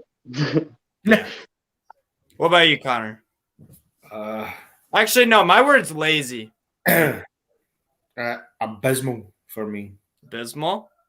I'll be a little less expletive. Awful. Stan says piss poor. That's 2 words. Well, if you conjunction, piss poor. Yeah. What's your word, Dane? Calamitous. William Smith, pointless, depressing. Yeah. Yeah. We were just cut open like out of nowhere. Palace goals, I think. Conor Gallagher goal for Palace against Everton. 1-0 Palace. Lovely. And they haven't beaten Everton at home since 1994. Crazy things have happened. Yeah. Anyways, guys, I'm gonna end the show now. Take care, everyone. 4-0 loss. Fuck my life. Away the lads, though. Thanks everyone for watching. See ya.